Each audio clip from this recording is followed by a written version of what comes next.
welcome, guys, to my Love Island USA Season 8, Episode 35. It's the finale recap, folks.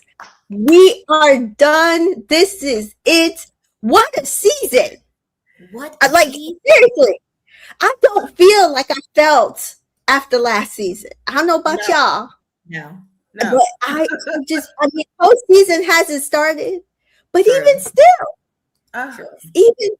I feel like I can get through postseason because in season wasn't as catastrophic as my heart is full. My heart is full. I was happy with the finale. That was good. I actually watched it. Yeah. That's like half the battle, right? And joining me to chat about this final episode, from dates to winners and everything in between, is Miss T Joy. Hi everyone. And Danita's back. Hello. Back. We did it. After the season. Did you have any thoughts on our goodbyes from last episode, Danita? That was we got our final four correct, right? For you? Yes. It went how I wanted it to go. Mm-hmm. Same.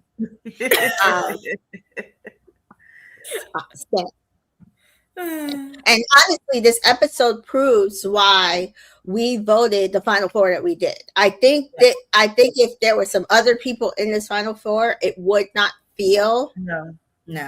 I agree with Bryce. Everybody was so happy. I agree with Bryce when he said this is the final four it should be. Yes, it should be. Yes. They all were so happy for each other. They all were friends. Yes, that's what I'm saying. Right. Nobody, we get no cut side eyes about each other. Everybody was happy. Everybody was making sure each girl felt good going out the door. Exactly. And like it was the right final four. It absolutely was. That's what it seemed like. It's like nobody, like even when they came back and talked about their dates, even with for Zach and Kata's date, it still didn't seem like Zach and Kata were jealous of the other dates. No, honestly, that was a regular date if you go to England or New Hampshire. Right. For him, like he's like, this is just home. Right. Yeah. That little family. You're gonna get the same seats. I don't know if the speedboat is there, but still, she does jet skis. Yeah, at the family. At the family lake house. That's what they got. So it get their vibe. But yeah, everybody seemed genuinely happy for each other. So exactly. And that's what we were trying to do. I think that's what I at least was trying to do. I said, these are the four girls that deserve to go to the finale. And I know that with these four girls, they would have the best time in the last few days. Exactly. They're just going to grow closer, honestly. I hope that they hold on to that. They take that out of this villa. They're going to need it because this is what they like. It's going to be them against the rest, unfortunately. Yeah. And in our comments tonight is Jaquan. Jaquan's not happy. I'm sorry, Jaquan. I'm sorry, Jaquan. I know. It's okay. Tia is back. Tia says hi, ladies. But it was an enjoyable season. It was start to finish. Yes. Jessica's here. Jessica says, as Carl would say, my heart is full. Everything happened the way I wanted. Yes. Kayla's also here. Kayla says that ended the way I thought it would, and it was great. Yes. Kate's also here. Kate says, hello, ladies. This was a really beautiful final four, and I wish nothing but the best for these young ladies. And that is exactly how I feel. And to start the episode, we got a summary of the season. It showed why a lot of us, especially if you are an OG Love Island watcher, why we thought this season was really good. We had some really high highs, some really low lows. And that's what you're supposed to have. It's not supposed to all be low. It's not supposed to end low. Like, right. listen, it's already ahead of last season. There was no breakups. Right. There was no breakups. Hello. We got people saying, I'm gonna come and stay with you. Yeah. We got people saying it's an open-ended invitation, whatever you want to do. We got people saying I love you. I love you. That stuff. Okay. We getting stuff. Yeah. We didn't get that last year. We didn't get any of that last year. Right. Last year was and so it was really good that we could end the season. I feel like in the way that this was a top tier Love Island finale season. Now, they took some stuff out. They did. But I understand why they took some stuff out. Me too. It didn't need to be there. We don't need it. Not for this cast. You already did the mailbox challenge. They don't and then you threw in the declaration. And then you threw in, which I think was necessary for this group, the family members who they didn't talk to. Exactly. Yes. Yeah. And then you showed us more of the dates than you normally do, which made us and we see that nearly every family member that wasn't there was actually on board, like we thought. Exactly. Yeah. Exactly. Yeah. So I think Anaya daddy was like my daddy. Go focus on me. I don't know that nigga. We'll see when he get home. To be fair, Anaya's dad and Melanie's dad said the exact same thing. I know. and it's okay because that's what daddies do. Like, they're just like, this is my girl. I'm worried about her. That's black daddies for you. Yeah, black daddies. Right. I'm not saying I'm not going to like him. It's just that I'm focused on you right now. I'm proud of you. And we'll see when y'all get out. I'm rooting for y'all. Right. Proud of you, baby girl. Right. Yeah. But honestly, they also, I doubt they ever watched the show before. So they also probably just like, they're probably skeptical, like, oh, this is, who God only knows if this is going to be. Exactly. He was never coming. Mr. Harvey was never coming. The mama knew that. Yeah. But yeah, so honestly, I love that they did that for them. So those were the words of encouragement that they got.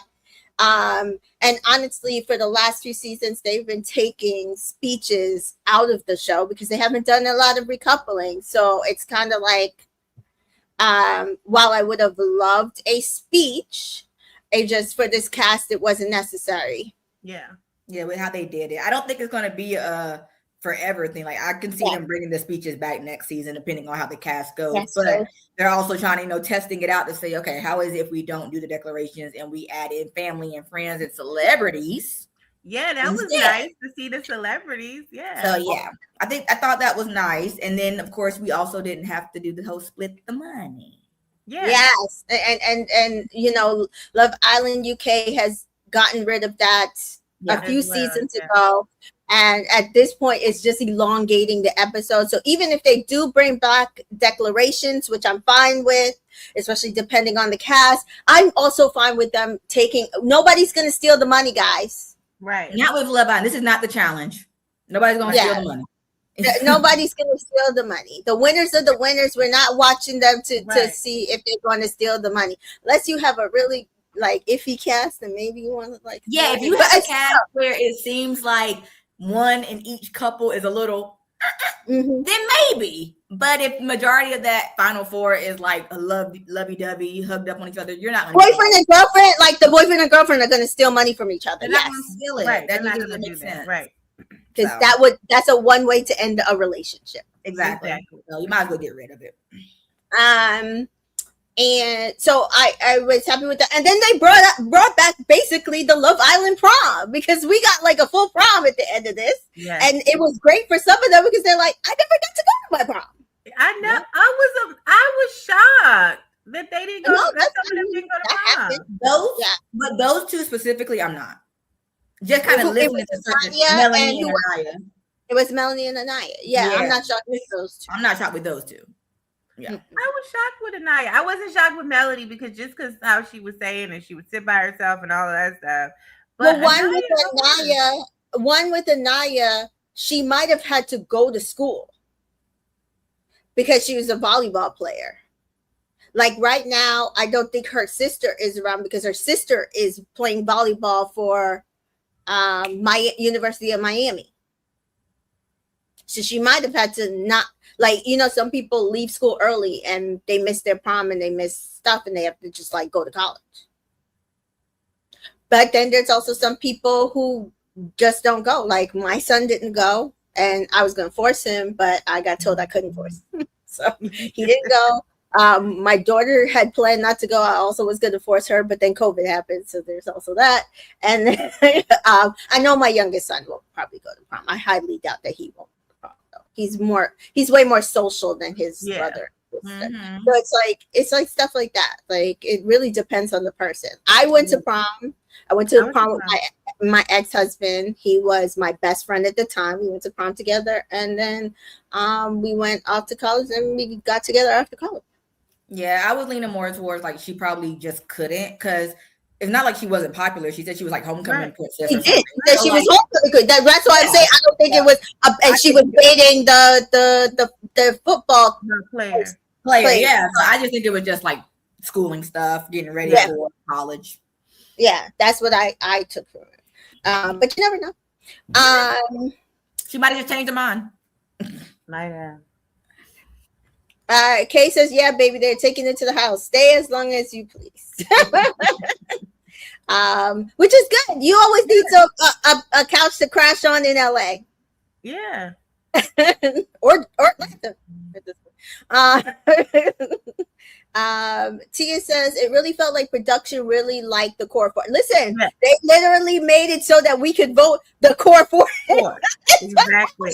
They know their show. They said last year was a fucking mess. Exactly. We're not trying to have what happened last year. Not even a semblance of what happened last year happened this year. No. They did their big ones with them dates. They did their big one with these dates, 3 out of the 4. They really did. Yeah. No, I think each date was perfect for each couple. Yeah. And I'm glad Kata and Zach could find them in their date, even though it felt like a here damn. Right. But they also are that couple that laughs at stuff like that. Yeah. So again, it just made sense, like the date being dry like the bread she was eating. Yes. You know? Like Charlie's going to hate them. Like you knew it, but you had a terrible date. Yes. Yeah. You're like, okay, but I made it further than you do. But I made it further than you. Exactly. They felt like the celebrity edition was cute. Okay, budget. Now I know, right? Budget came in. They probably ain't even have to pay them a dime because some people love that show. You know they did not have to pay Lizzo to come up here. People love that show. Yeah. I mean, everybody on this show. You know. Yeah. Okay, but Jordan Sparks got paid because they used her song.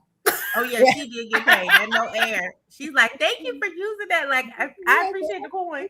Yeah, her and Somber both were like, thank you. And we know that there's plenty of celebrities who have had commentary about the show, and you know they either love people or that we know Kalani apparently loved Corbin and Parmita, or at least Corbin.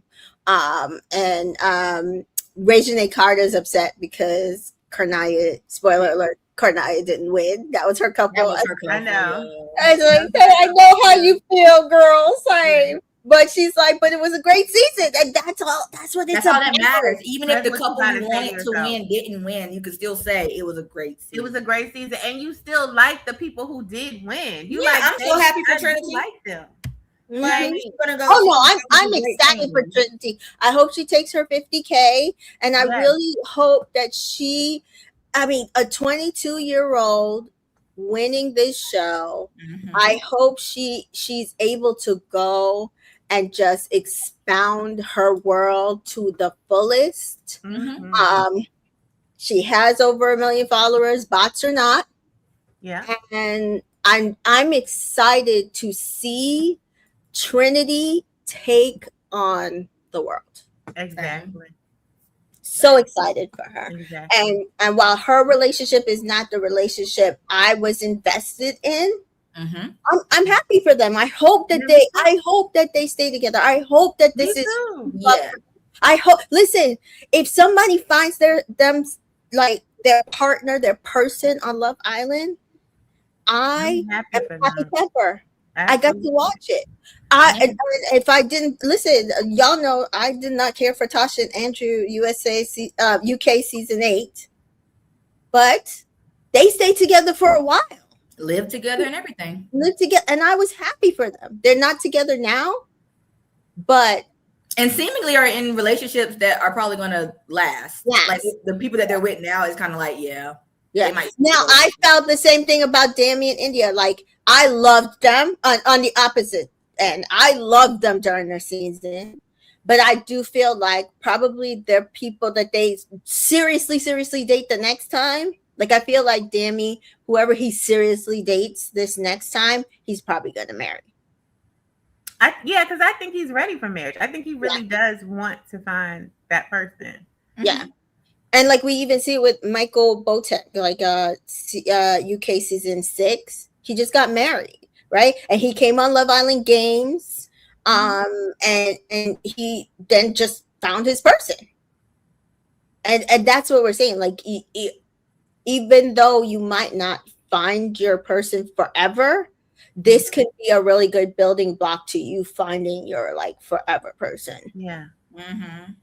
Jessica says, I didn't want Car9 to win. The online discourse would have gotten nasty. Plus, they won't be as scrutinized being second place. And this was also someplace I had landed. Kind of like Nick and Alandria, especially kind of like Nick and Alandria, that they've only been in the, on the show for like this amount of time compared to everybody else. While I do think, especially after this episode, they are a super strong couple. They're still the strongest out of the 4 to me. To me too. Yeah. They have everything to make it in the real world. Absolutely. Based on them, their personality, and how they're approaching this. Lessening that scrutiny of winning the show will help them. And they were also not they have to win this show. Kind of like, which is also, there was a little bit of that factor for Nick Alandria at some point, and so I feel like that's definitely going to be on Bryce and Trinity, and they got it. But Carlin and Naya have the ability to now go be themselves, take their time, and figure out who they are outside of this and what they want longevity wise. Yeah. Kay says, I agree with y'all. I'm so happy for Trinity, and I wish her and Bryce well. She's so humble, and I know the best is yet to come for her. So go be great. Yes. Really, and she will be. She will be. And so we do start with the Final Four popping the champagne, and Bryce and Trinity talk. And I was like, they literally go in order here of, I feel like I was like, oh, they want us to start this episode like building up to us having like these epic dates and how everybody's feeling. So we started like with Trinity and Bryce, like, oh my gosh, like, how are you doing? And this is crazy. And Trinity says, I know, what the fuck, how are you feeling? And they kiss, and Bryce says, I'm just so proud of us. And honestly, I mean, to make it from day one to now, even if you want to say that, they left each other on night 2? Yeah.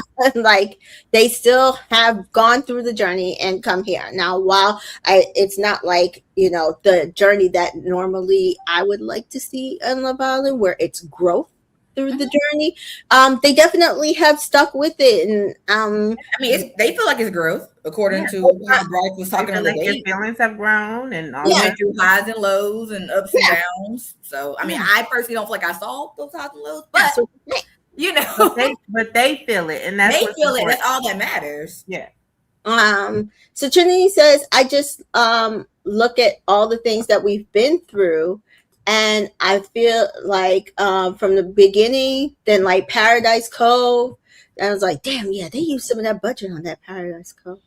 And to like Casa, the first challenge, all those things, like I feel like it needed to happen. So again, like they feel like their journey went the way that they needed it to go. Exactly. So what are you gonna do? There you go. Yeah. And Bryce agrees, and Trinity says, because who would have thought that all those things happen and we'd still be here? And it's facts. And Trinity said, and then they went, and then I was like, okay, the next conversation part was confusing, because then Trinity says, you always hold me. And Bryce says, always. And Tracy says, even in the middle of the night. And Bryce says, even if I'm sweating, I'm like, okay, like No, I can't don't go. hold me sweating. Don't do that. I don't like that. I don't want to be hot. I don't want your hot skin on mine. I can't stand that. I want to cuddle for a little while. When it's time to go to bed, turn over and you go your way. I go my way. I just want to lay down and go to bed. As long as I can breathe, do what you do. Just don't lay on top of me. Yes. Yeah. I'm the person, like, I still, like, something needs to be touching. So, like, either we're holding hands in our sleeve or my leg is touching your leg. Oh, that's so cute. I just want something touching. We don't got to be, because, again, we get hot. Yeah, but you want something to touch. Yeah. Okay. So Kata and Zach talking like, Kata, my lord, Zach, genuinely, I thought that was it. I thought we were gone to. Girl, we all thought for a second. I thought we were gone, and it's like, as I was like, yes, we helped you out there. Yeah, you're welcome. And she says, I know. And Zach says, I looked at you and I said, look, I'm okay. If you're okay, we're just gonna go out into the world, and I accepted it. And Kata says, yeah, I did too. It's fucking insane. And Zach says, but we're in the final four. And Kata says, I know. Like, Zach says, from Paradise Cove. And Kata says, I know. And Zach says, who would have actually thought? And Kata says, and that's why I was like, Zach says, from the moment when I saw you, literally, that's when my Love Island journey started. When I looked over and saw you there, and here I am with you in the final. That's right. Now with Kenzie, with you. Yeah. And Kata says, I know, it's so fucking insane. Thank you, America. I'm like, you're welcome. Yep. You're welcome. This is all we can do for you, though. So, like, don't. This is all we can do. This is all we can do. Don't but be. We got you here. We got you here. We held you down. Yes. Yeah. Exactly. So Zach says, no, like, actually, though. And they kissed. And I was like, whew, thank God, because y'all were complaining too much about that damn vote. So here you go. Like, you good now? Can we move on? I think they just had to have that, like, reality check. Like, okay, they might not like us together, but it doesn't matter. Yeah. I like you, you like me. Exactly. And that's all we needed. Exactly. Yeah. So Mel and Sincere chat, and Sincere says, even if we did go home, I was still, like, going through the night saying, Melanie and I are gonna be fine. And this is when I said to myself, now Sincere is just lying to himself. Like, officially. He thinks they're gonna be fine, though, Mika. It's he like, really does. He does. He's in that delusion that Melanie was talking about in the beginning. She's being realistic, but he's being very delusional. But I also think he's just trying to, like, no, we're gonna be good. We're gonna be good. Like, he's trying to hype himself up because he knows he's about to come out to a world of hurt. Yeah. And so that is also something that I'm just like, at this point, Melanie deserved to make this final. Yeah. It's less about Sincere, but I wanted her to understand we might not support your relationship, but we support you. Support you. Exactly. Yeah. She wasn't going to get that. She got it. Out. And she got it at the end because she said she came out respecting herself more and realizing that, you know, and that's what we wanted. That's all we want. That's and if she decides to stay with him, that's her prerogative. Yeah. That's it. But he says not even something good, I mean something great. And I mean, like, everything happens for a reason. So I just don't see us, like, ending, he basically is saying. Melanie says, I'm happy, like, America saw something else other than the bad of us. And I said the something else we saw was you. Exactly. We see you. And I mean, for some people, it's like, we can see that y'all do like each other. Like, it's not... Yeah. We can see that. It's just, could you be together? Yep. And Sincere says, yeah. And Mel says, I'm like, well, that means they're seeing something good. Yes, you. It's still really just you. So Anaya and Carl chat, and Anaya's like, I'm so shocked. And Carl's like, really? She's so shocked. She really do.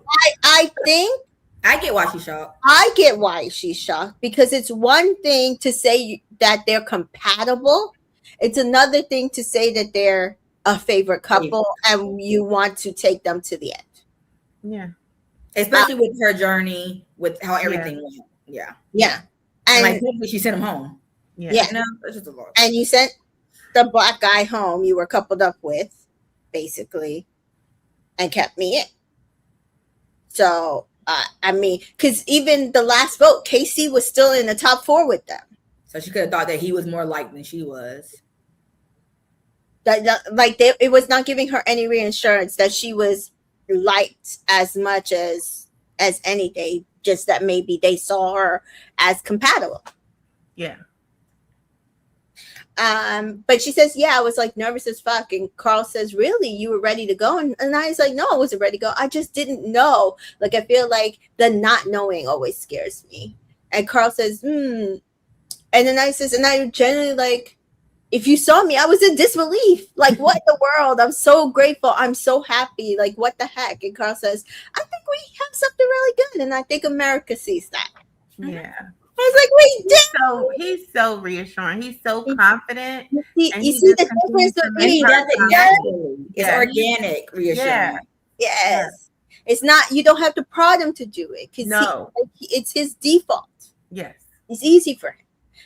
And then I says, and Carl says, yeah. And she's like, oh, what the fuck? And then they kiss.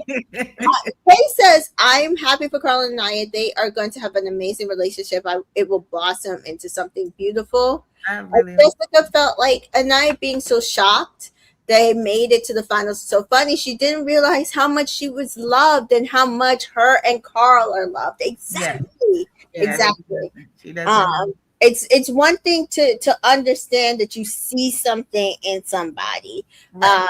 and that they sent you in there not as a sympathy. We actually genuinely saw something And we wanted you to be happy. Yeah. That's it. You're that loved that we wanted you to be happy. Yeah. Mary's here. Welcome Hi, back. Mary. I know Mary happy. Yep. And Kay says she's going to be so excited when she comes out of all this to the actual love and support that she does have. Yeah. Well, I think she's gonna go through a lot because she's gonna still be a lot. Support, but she's gonna see the other stuff too. But yeah, she has Carl by her side and her loving, supportive family. The tribute that her sister did to her tonight was so beautiful. Like she just, she'll have them to support and Core her. 4 got her. Yeah. Yeah. Jessica feels that I think since the mess with Dudley, Anaya has been trying to temper expectations with herself, and she's glad that Carl always reassures her. Exactly. Yeah. Exactly. So bedtime arises, and I was like, "Oh, good! Like we're gonna go straight to bed." Right. Conversations. I was Let's get this going. I see why y'all are keeping this under 2 hours. Jennifer Ruby's here. Jennifer Ruby says, "Carl, and I said the same thing, Dreadful Ruby. I said, well, wait a minute now. I mean, I had seen his arms and biceps coming out the cake. His body. But when I seen him pull down them boxer shorts when they were scared to go to bed, I said, well, wait a minute. That's why his big body was too big to be jumping on them beds. And Melanie was like, Melanie was scared, like, please don't follow me. I was like, oh, he doing that 6'4" with that body going on, them thighs. Them thighs. It's them thighs. And Trevor says she never really noticed how perfectly buff he is. Yes, listen, man is. Also, he is handsome with them glasses on. I hope they had a good night in that hotel. Last night? Why last night? I'm talking about Friday night when it was his birthday. His birthday was last night, right? On Saturday. His birthday was the 11th, right? Well, okay, so I'm thinking like because we were telling Dreadful Ruby because it was after midnight. Yeah, that's what I'm saying. Like because they usually go to bed late, so by the time they probably would have went to bed, it's his bed, like his birthday. Oh yeah, that's true. Yeah. I was just thinking they got to the hotel. Did they got to the hotel Friday night or Saturday? Well, if they did the finale, because this says that it was 2 days. The next day is 2 days before the finale. So this day would have been I think Friday either night? Wednesday or Thursday. Huh? It wouldn't be This Friday? is Thursday? Well, I don't think the finale was taped Sunday. The finale would have had to be taped Friday or Saturday. After we voted, yeah. Yeah. Yeah. The dates could have been filmed We already. voted Friday, right? When did we vote? We voted Friday. Friday. We voted Yeah, Friday. we We could have Friday. already filmed the dates, and then they could have filmed after they got our votes. Yeah, so it says that the finale's in 2 days. Ian said the finale was in 2 days when they wake up the next morning. Oh, yeah. No. I'm talking about after the finale. I was hoping that was the perfect time for them to be swept away to the hotel and for her to be like, put that Jeremiah song, Birthday Sex, and really do it for him. She ain't got no audience, no bed. Yeah, that's what I thought. Yeah. That's what I was hoping. Like, she really put on a show. But she wasn't going to do nothing with them cameras on. Right.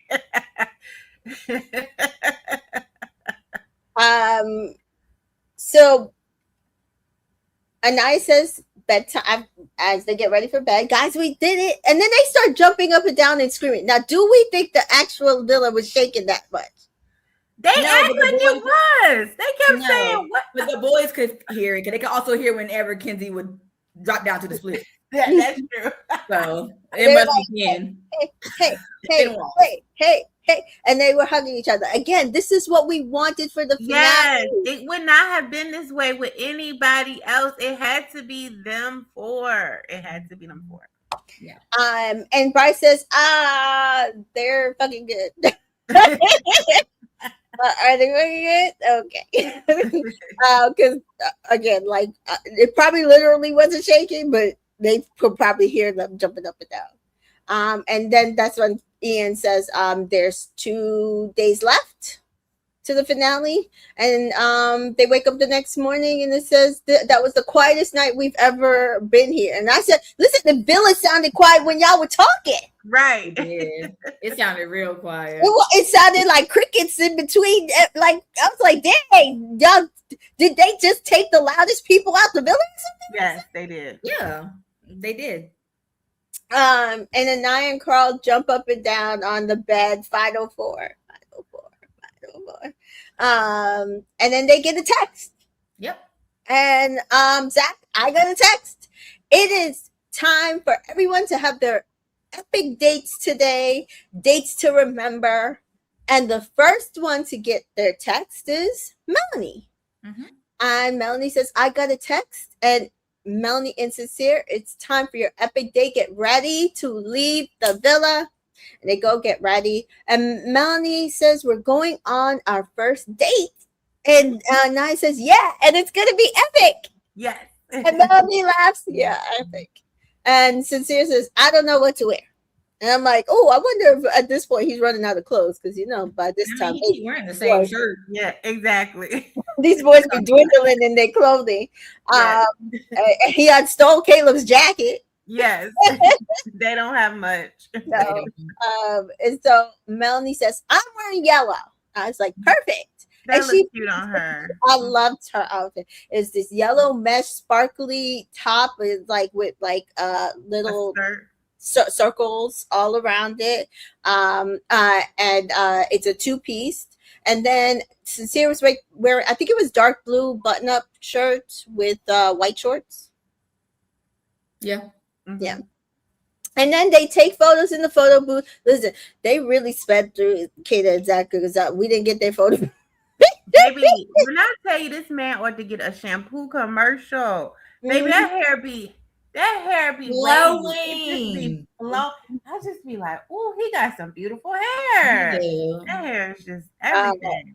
And they make their photos in the photo booth before heading down to say goodbye to the rest of the Islanders. And Sincere says, I just can't wait to just go out and be with Melanie for today. It's really all about like quality time with my, significant other. So honestly, whatever we do, I'm gonna have a blast. And Melanie says, I just hope me and Sincere have a good ass fucking time. I always have a good time with Sincere, so I'm grateful to be here with him, especially. And I said, that's why we kept you here. You deserved it. You went through so much just to get to this point, baby girl. She did. And And so their name was on the boat that takes them to the barge. I loved it. I love that they did that for them. And that they drive them to the floating bar, which we've seen before in season 6. It's set up a little bit differently. It didn't have as much stuff, it felt like, because I think when they did it for season 6, because they were so many people on the bar, they had to like put little corners here. But it was really just them on the bar, 3 levels to themselves to do whatever they wanted to. It was more so set up like for a party for 6. Yeah. For them, it was set up for one-on-one. Like, yeah. Y'all are the only ones here. Yeah. And Ian says Melanie and Sincere met 6 weeks ago. They've made each other cry, split up countless times, explored other people, been warned off each other by their own families, but this is somehow their first date. Cute. Somebody said it's Corey's dream date.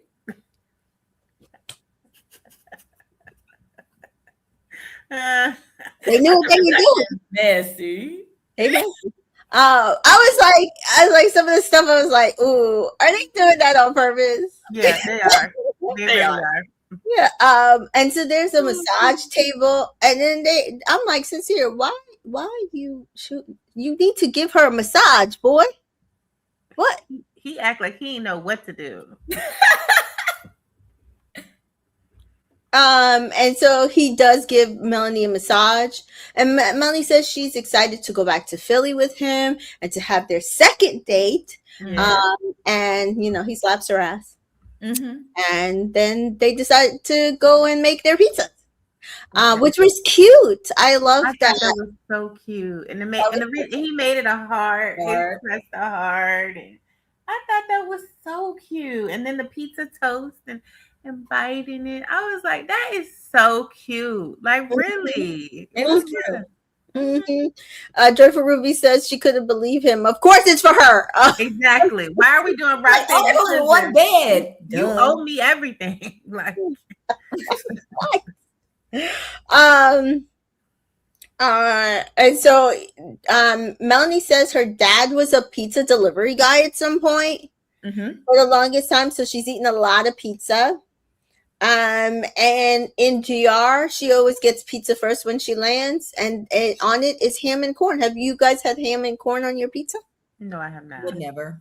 Yeah, I have not had ham and corn. I've had ham and pineapple, obviously Hawaiian, which is very good. It's one of my favorites. And let me see, a local pizza place, which I think it might be also like very Dominican, or at least it's Caribbean. They have oxtail on their pizza, and I need to try it. Heard of that? I've wanted to try that. I've seen that. Yeah. So, but yeah, like, I mean, ham and corn, I'm not sure. I like corn. I just don't know if I'm gonna like a lot of corn on my pizza. I like corn too, but it just don't sound appealing. I don't want anything loose and juicy on my pizza. And then like it's with the tomatoes. I don't know. Okay. She lost me. I can do ham, but you can keep. Well, I can get through ham, but right. I'm trying to think. Mexicorn I've had, which has like bits of vegetables, and I probably listen. You know me, I'll try anything. Like so. Yeah, you will. Yeah. I've made my own pizza, just like they have. Like, and I put all sorts of stuff on it, shrimp, all sorts of stuff. So I'm basic. My favorite pizza, which I hardly ever get because my kids won't eat it, is extra cheese sausage. It's very New York. Extra cheese sausage and mushroom. Okay. And my kids don't like mushrooms.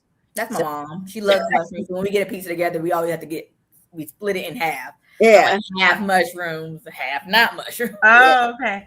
Yeah. I'm really funny about mushrooms. If I can smell it, I can't eat it. If I can't smell them, I can eat them.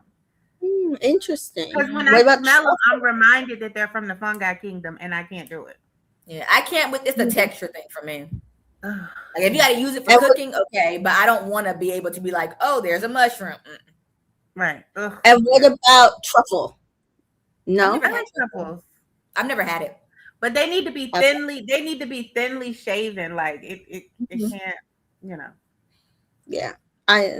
Jeffrey says ham, cool, corn. I don't know. Doesn't sound too bad, but because I love corn, it sounds better than pineapple. Really? I don't. See, I don't want no fruit on my pizza. Fruit does not belong on pizza. I don't want no fruit. So y'all don't like tomatoes? Kay says ham and corn ain't no way. Ain't no way. Jennifer Ruby's with my kids. Mary says shrimp pizza. I have tried shrimp on pizza. It wasn't bad. Yeah, we have this thing called the Chesapeake, and it has like crab. I've never had shrimp on pizza, but I've had like crab. Yeah, it wasn't I've put, so you know, like the naan bread, like I'll get the one in the store, and I've used those to make pizza, and I put like shrimp and different types of cheese. Yeah, it's really good. Yeah. And Kay agrees with me. I love a good sausage and mashed. It's been a long time. Long time haven't seen. You need to be putting in your application for next season. We back on the love shit now. So like, is he still single? I don't know. Hopefully. I want to watch him find love on the show. Jeffrey Ruby says, I was hoping when Ariana announced the reunion that she would announce season 3 of Games. Reunion is again. I think they already announced season 3 of Games, but it's not. I don't think. I have to see. I'll go back in my emails and see if they actually announced it. So yeah. So Sincere says he can't wait to try it though. So that's love. And now thinks that he would love it. And Sincere, what's it like? Yeah, most guys love anything. What's it like in DR? And Melanie says they go to grandma's every night. They have because they have a big family. Her mom has 13 siblings, and everyone brings a chair from their house because they live on the same block. And then they sit and talk till it's bedtime. And I was like, this is why she wants a compound. Yeah. That makes sense. That's why, because you could tell, like that's the same type of atmosphere that she's looking for her little compound there. Yeah. And Sincere says, "See, I think that's so on brand with you." I said it's on brand for her. I agree. Like you're just a happy-go-lucky kind of person, and that's one of the traits like I find so attractive. And then they talk about eating pizza on the boardwalk. Do you usually get pizza on the boardwalk? I usually get funnel cake. I don't know. I think I've had both. Or fried Oreos. I've only been kind of on the Jersey boardwalk, like any boardwalk. But I don't think I go straight for pizza. I go for I have to get a funnel cake. That's what I'm saying. Like for me, it's straight from the funnel cake. It's something sweet more so. Something sweet. Yeah. I wouldn't. I can't think of any time where I'm just like, ooh, pizza on the boardwalk. No, go to a restaurant and eat dinner. But they say cheers to eating more pizza together, which is cute. And they sit on top of the barge and they pour some champagne. And they said they're happy to have time away from everyone else because honestly, they haven't really had that. Even their hideaway got cut short. Yeah. And they are excited that this is their best moment in Fiji. And then Sincere mentions how resilient and patient she is, and she said, "Hold up. Listen, don't you think that you're gonna keep putting me in this going through shit just because you think I'm resilient? I ain't that resilient." Exactly. Thank Get that out your mind. There you go. And Sincere promises he won't. And Melanie says, though she can't believe they found each other in Fiji because they were living like 10 minutes away from each other. And they kiss. Anything else from this conversation that you wanted to? I thought it was good. Like I feel like we can kind of envision what Melanie and Sincere plan to do post Villa with their connection. Yeah, I got the the vibe that she's just like, I'm here with you, but we got some stuff to do. Yeah. It's not just you got me completely 100% back. But I'm rocking with you for now. Yeah. Jeffrey Ruby liked Melanie's date outfit. So yeah, me too. I think all the girls look good actually. Yeah. I would say my order was Anaya, Melanie, Trinity, Kate. And Kata. Probably. I might flip Kata and Trinity. Okay. I think I kind of like the vibrantness of Kata's a little bit more. See, and I like the burgundy color on Trinity. So yeah. Zach and Bryce are talking, and Ian says, our next couple of. Oh wait, sorry, there are not officially a couple. I mess that up all the time. And then Zach says that this is platonic love. Way to let us know. Thank you, Zach. Trinity and Kata chat, watching their boys discuss their platonic love, and they says we need to do double dates. And Kata says, I can't believe how close I got to Trinity through this time, and honestly, they really found each other, considering like they met each other day 2, 3, Yeah, Day 3. because they've been close ever since. So Carla and I are in Soul Taz, and listen, I loved her bathing suit. Me too. That bathing suit was fire. It was cute. Why don't I remember it? Yes, it was cute because it looked like a one piece from the front, but it's a 2-piece Yes. back. Yes, it was so good. It was cute. And so Anaya breaks out what we know. If you've been on social media, Anaya says, "Are you a big birthday person?" Because again, Carl's birthday is coming up, Right? and she's a Virgo. So I mean, again, Earth signs. We big birthday. We don't play about our birthdays. Right. I need to know her mama's sign, because her mama sound like me, because that's what I used to do for my kids' birthdays. But she said, Carl says, oh, because my birthday is in the summer, I haven't really had too many birthday parties, especially like in high school. Like I never had birthday parties. And honestly, that makes sense. It doesn't make sense to you, Miss PJ? I think it does. I feel like it shouldn't make sense once you get into, well, I don't know if Carl stayed on campus or not when he was in college. Mm-hmm. And like if he I don't actually know where he went to college, but I don't know if he would leave, like go home for the summers, or if he stayed in the city. And if he stayed, then whoever else is still there, friend group wise, they could celebrate his birthday during the summer. But if everybody goes home, then yeah. There was my birthday is in the summer, because here we would go to school after Labor Day. That used to be a rule in Virginia. Yeah. They've kind of changed it. We went before COVID. Labor Day. Yeah, since COVID, they've decided to start going back sooner. But it used to be after Labor Day. So my birthday I'm an August Virgo. So my birthday was in the summer. And I always had a party. And my friends always came. Like, because I had their phone numbers. And I said, but so like here, it's the same thing that happens to Carl for people I know whose kids were born in the summer. A lot of their parents don't even bother having parties because people go away. Yeah, same. And Carl went to Carleton College in Northfield, Minnesota. Okay. And he lives in Denver. So more than likely, he probably didn't stay around. He probably went traveling and stuff, or went home, and everybody else was traveling. So that also makes sense college wise, high school wise. Maybe when he was younger, maybe. But again, like if his mom was a teacher and coach, they probably went away for the summer. They probably were busy doing things. Because is it him or is it Anaya that have a home in Nantucket? Because again, it's him. Yeah. Yeah. Because my stepsister, she July? I think she's July. And I don't think we ever really had a party for her. We just did something as the family. Because again, everybody's just gone. And then we all played sports and stuff, just. Yeah. So our schools here also in the teachers' contracts, we cannot start before Labor Day. So they definitely have it so you can't start before Labor Day. So it's always after Labor Day.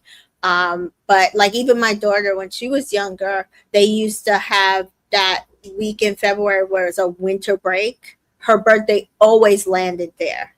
So she was out of school and people would go away. Yeah. So we always, if we had parties, and I used to do big parties for her, it's usually like really close friends and family. and we would like I would take her into the city and we go to the American Girls doll store and we do like teas and we'd go to the Nintendo World Store. We go ice skating in Rockefeller Center. Like so I would make it like a big thing, and then when she got older, obviously she didn't really want to do so much, and she didn't have a sweet 16. So for her 16th birthday, I took her to Disney. For her 18th birthday, I took her and her best friend to Disney. So it's like stuff like that. So it really, when your birthday like falls on those breaks, it is kind of really hard to get. Yeah, I guess I can see that. I don't know. I just always, and I have big parties. I'm an only child. I have big parties. And I would have loved that growing up. Yeah, I have big parties, big themes, and you know what I mean, cakes, and I have 3-day events, and you know what I mean. So, but people came. So, and then when I got to college, we were back on campus by the time my birthday came. Yeah, so you were in college. Yeah. And so my friends, we would have a party, there. So, but yeah. And even now, for my 30th birthday, because my birthday is the 30th of August. So my 30th birthday on the 30th, I had a 3-day event. So people came in town and stayed. They came in town Thursday to be there for the Friday event, the Saturday event, and the Sunday event. Nice. And then, I do parties. Okay, I love that. Jessica, but I love that. Jessica said Anaya already thinking about yes, exactly. And Jennifer Ruby says her kids' school, I guess, or after Labor Day, and yes, January and February babies. That's why I ain't do nothing. Birthday, yeah. That's what I'm saying. Like my daughter, even though my daughter was in the winter, my other son is in spring. But again, his birthday falls when spring break falls. So we also on Easter. So he was born on Easter Day. So wow. I went to church, came home, went into labor, and had him. Like it was a long day. I ended up having to have the birthday but like because of that, where his birthday falls, it literally is like usually there's nobody around. So we'd either have to have it before or after, or just not do it at all, or we'd go on vacation. And then the little one, his birthday, take a guess, it's in November. Take a guess what it is. Near Thanksgiving? Yes. That's my best friend. So she would never do anything special because it always falls. Like she's Thanksgiving, her mom is Christmas. Yeah. So his birthday lands at that Thanksgiving time. So sometimes it's around, and sometimes because it's my cousin is born on Christmas Day, so we would do gifts and stuff, all that stuff. And then my aunt would change the for family, if they were visiting, she would change one room and take all the Christmas decorations down and put all birthday decorations up, and we would have she would always get 2 gifts. It was a thing. Like, you're not going to get shortchanged. And we would have that gift wrapped in birthday paper. And we would have a whole birthday party with birthday cake and stuff, because it's like, it's not fair. You know what I mean? So we would just like do that. Born on Christmas. Yeah. She can't help that. Yeah. It sucks when your birthday's land. Like mine is the week before Valentine's Day. So once I got to college, everybody who's booed up was busy. So I was just like, you know what? It's fine. Like, I get to plan it a week ahead of time. You still gotta have your party. You gotta just be strategic about it. It's still the winter time. Everybody still be busy. I'm not like, we just had New Year's. You just had Christmas. I'm in that weird. Still special enough. We can still celebrate you. New Year's and Christmas. Yours is February 8th, baby. And New Year's and Christmas it's been a month. We can still celebrate you. Okay? You just gotta make it like, this is what we're gonna do. Damn it. You know what I mean? Look, I've been trying. It always falls apart. I be trying. Oh, so yeah. They definitely renewed the reunion and Beyond the Villa for a 3rd season. I'm not shocked. That means this cast is who's gonna be on it, on whether I'm gonna watch it, because I didn't even watch it this season. That Beyond the Villa, I did not. Yeah, I do wonder who from this cast is gonna end up doing it. I think Anaya's mama gonna be like, you don't need to be. Oh no, I don't. I can unless they pull a PPG with them and it's like, look, and just focus on the core four. Yeah, I think that's the only way that maybe some of them might be on it. Yeah. But I know there's a group currently right now that would love to do it. That would love to. They're so hungry for from fame. They are. They are. I thought they had to go back to school. That's going to be an interesting dynamic when everybody like actually comes together to see. Mm-hmm. I think the reunion will be the tell for some of them if they'll do Beyond the Bill or not. Mm-hmm. Yeah. So Carl says, Anai says, and Carl says, I didn't care. And it's like, sure, you did it, you little cancer sweetheart. Right. And Anai says, I love a big birthday. My family we're so extra. My mom always does these big events for our birthdays. Like my 16th birthday, I had a casino themed birthday. I had dancers come. I did the Beyonce dance, and I said that my 16th birthday, it was very similar. My parents took us to they got a timeshare in Atlantic City, and we like took all my close friends and some family to Atlantic City, and we stayed the entire weekend for my birthday in AC. And then after that, that's what everybody's birthday was. Like we all did that every year after that. Sweet. Yeah. So at the Hyatt. Yeah. So like that, I used to do stuff like that with my kids, like rent out the Hyatt ballroom. No, like the 2-bedroom. Oh yeah, I had it at the ballroom. Yeah. Overs with them and like invited people. Yeah, that's cute too. Yeah, and especially like when you have like winter baby, exactly. Yeah. When you have like winter babies and stuff like that, you're trying to find indoor things to do. Yeah, exactly. So nobody's caught in that ice storm or snow. Yeah. And Carl says that is extra, and I says, yeah, my family's so extra. But you see, it doesn't deter him, right? Like somebody else was like, having little problems with it, but it's not deterring Carl. He's just like social economic differences. He can't relate. Yes. And so Carl says, I'm so happy and I've made it this far. And then he quotes like a Japanese phrase in philosophy, and it says there's a feeling of like bittersweet that it comes with the impermanence of things. Like you're really happy, but you're also sad at the same time, and the only reason to be sad is because it was so great, right? And like I wouldn't be sad if if it was like a shitty experience and I wanted to get out. And I said, exactly, Carl, you're not being held hostage. He's so wise. He is. And I was like, but I understood exactly what he was saying. It was like kind of like watching this episode, like it's over, but that's like a good time. Over, And Anai says, I feel like now you need a party every time. And he'll get it. And he will. And he says, you can throw me one. And she said, I will. And then they kiss. And I was like, I can't wait. Jessica says, I saw someone say that they now see why Carl didn't get a bunch of confessional. He was having again, they already had metaphoric sincere. They don't need for laughter for Carl. It would be a lot.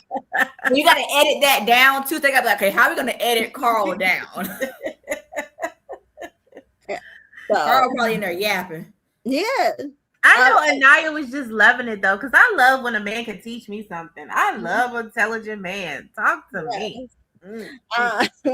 Kata tells Melanie that she looks so Kata tells Trinity that Melanie looked so pretty leaving. Trinity agrees. And Kata says, I hope Sincere's teaching Melanie how to swim. And I'm like, is this the first time we find out Melanie don't know how to swim? She cannot swim. She'll be jumping in that pool. Right. Oh no! But Kata gets a text and it's time for her everything, and everyone is excited. We see Zach dressed in a blue button-up and black shorts, and Kata in a colorful cutout wrap dress, which was very pretty. And they were jumping up and down. And wasn't it Kata like, wait, my hair. Yeah, just like iron and put them extensions in, y'all. Yeah, that was foreshadowing. Your hair. Your hair. It was. Little did she know. Because they could at least let them know, like, y'all might get wet or something. Like, y'all Exactly. had them dressed like that to go to the swamp. Exactly. But Jeffrey really liked the silhouette of her dress. Yeah, I think I like the color and the silhouette. Yeah. Yeah, it looked really good on her.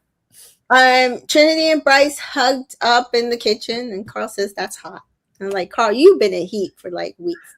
It's time. That's when it starts to happen. Everything she do is hot. Okay. And Trinity says, people eat over here. It's like, yeah, so why you booty on the counter? And Mel and Sincere come back and they describe their date. And Sincere ITMs, it was the best date, hands down. It brought them closer, so great. That's what it's supposed to do. And Mel says, I met my best friends and I met someone I want to spend my time with. So I got everything. I feel so blessed. I don't feel lonely anymore. Oh, and this is me when she said that, because I know feeling lonely, and now yes, I love that they went and say less. That's also their little spot. That is their spot. Somebody posted like the 3 main combos that they had in that spot. They were like, yeah, that's their spot too. The trio. And I love that they really showed that what we see in them in the friendship is it's still really solid, you know, in there, even with nobody in the villa. And Trinity just says, I just can't wrap my head around that we got 4 beautiful Black women in the final 4. And so we get confirmation that they all identify as Black. I know people are still on the internet being like, oh, Melanie's dad's not Black. Melanie's dad's not Black. And I'm like, she identifies as Black. She identifies as Black. Yes, she does. So that other picture was not her dad. That Black man. Stepdad. That's her stepdad. That's her stepdad. The Black man. But, yes. Okay. The Black man's her stepdad. And then her dad, we saw who he was giving me Afro Latino.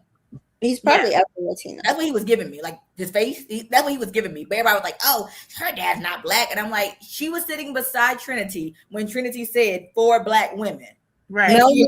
Melanie says, I agree. Right. So if she Anaya says, I've been thinking about that. She would have said something. Yeah. Clearly that's how she identifies you guys. Like, I've never gotten Amaya agree that she's Black. She hasn't. Cardi B agrees sometimes, and sometimes seems like she don't. I don't know. I be leaving Cardi to her faculties, because I'm like, girl. And Trinity says, and I feel like that's what a lot of people need to see. Again, so this is history making. 1, Carl is the first Asian man to make a final. Right. 2, this is the first time we've had all 4 women in the final be Black. Yep. And it was 2 Black American women and 2 Caribbean women. Yeah. Right. There we go. Listen, can't ask for anything more.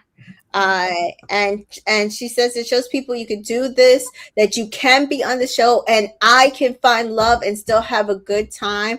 I'm still so glad we made it here. And I'm just like, she's actually correct, because we have, listen, regardless of what you want to say about these women's journey, they had 4 different journeys. Yes.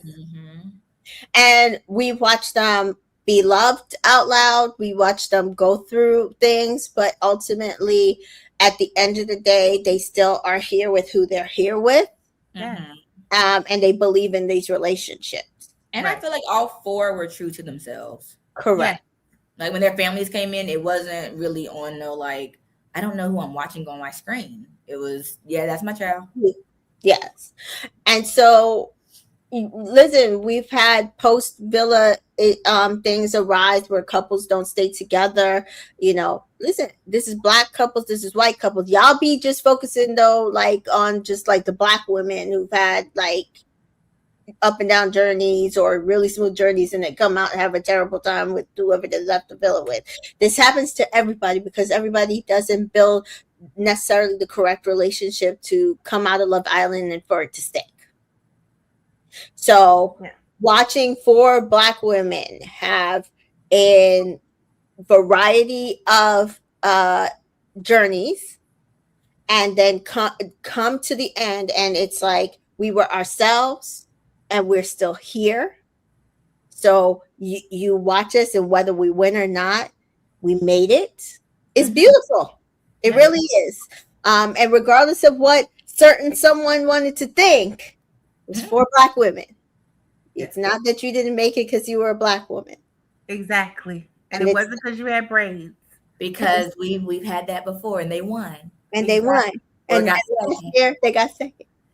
So that's one of them also had a grill. Exactly. Just saying. So that that's what I said. I said, oh, so did they put this in here on purpose? They did. And I said, good. Because some people need to understand. I know some of y'all haven't watched this season or last season, but also I do want to point out, I keep telling you guys, Love Island USA is different. We have had 4 Black couples win this show. Exactly. Okay? Like, we've had 3 Black women win this show prior to this. I don't know what you Trinity is the 4th. Yeah. Okay. I don't know. I mean, so, and we've had 8 seasons, so that means 50%. Well, really, 5, because Hannah considers herself Black. I was going to say, does Hannah consider herself? Okay. I think she kind of like, what we were saying. Like, yes. Yeah.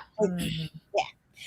I mean, she has said it. She's like Cardi. She has said it. She hasn't said it. Where I feel like with Amaya never says it. Yeah, Amaya never says it. Right, but she'll give you Afro Latino. Amaya just said she's Afro Latino. That's how, like, she's very much like what is it, Amara La Negra? Like, she's like Afro Latino. She's like I'm Afro Latino. That's Amaya. Right, but Hannah does identify herself as Black. Her dad's Black. Her dad is Black. Her dad, right. And then her mom is Hispanic of some sort. Right.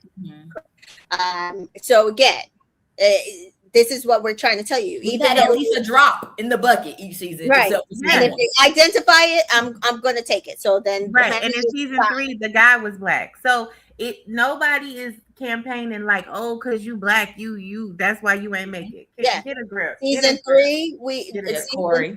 Wait, 2. I'm with you when you're right. But 4, when you're wrong, I got we had 3 biracial Black men. Yeah. Win this show. Biracial Black men. Yep. And then we had 1 monoracial Black man win this show, season 6, which is the most recent. So no, there's nothing against a Black person, Black couple winning this show. We used to do his hair on the show. Yes. So ma'am, nobody out to get you because of no Fulani braids. Nobody. No. We did not vote for you. I don't learn what they are. I'm gonna call them what they are now. I'm learning. Jeffrey says, "Oh my God, I'm ahead of myself." But one day left the clip playing long enough for us to hear her say, she thought she was about to. Yeah. Didn't they? I was so she said that. She was like, "Oh, all right." She forgot.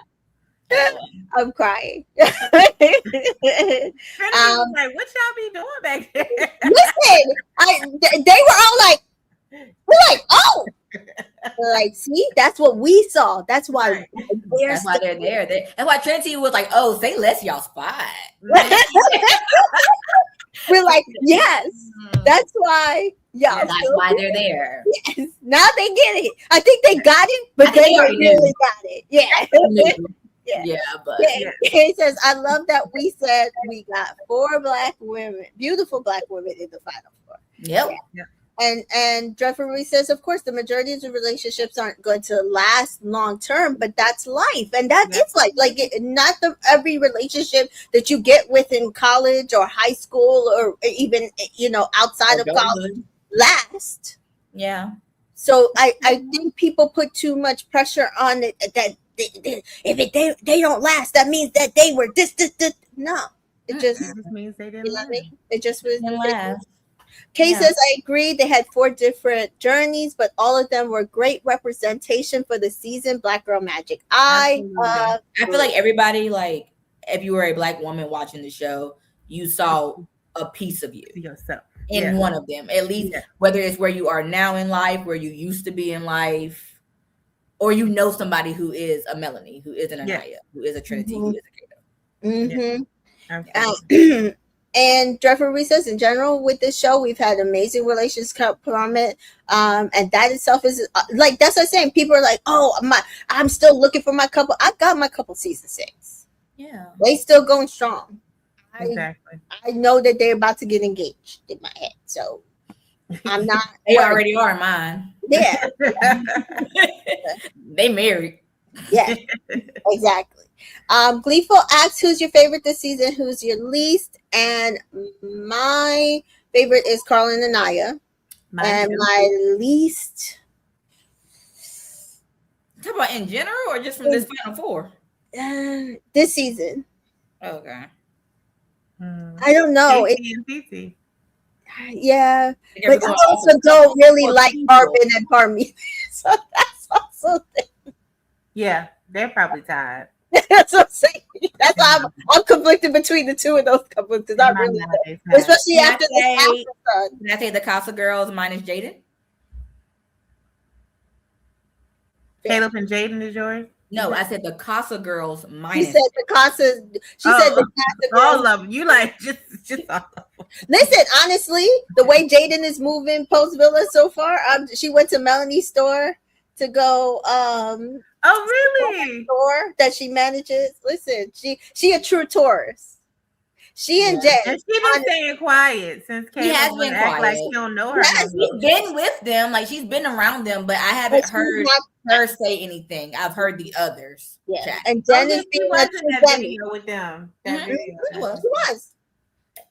But just like when she was on the show, she there, but she not in the mess of running. Yeah, so as long as she stay like that, you're good with Jaden. You good. And Mel says me too, that she is also glad they made it. And Anaya says, I'm so proud of you guys, dead ass. And again, she is saying this as if she's not there. She's like, it doesn't seem real, but you guys deserved it. And Trinity and Mel says, no, we deserve it. Like, right. You too. Right. They say it together. We deserve it. Y'all deserve it. He's just so nice. I know. Yeah. I love her. She's my favorite. Sincere says he can't imagine if he missed out on this. And I said, you're welcome. Mm-hmm. And Cross says, well, what's the L word? Like, floating around for you. And Sincere says, no, I care for Melanie.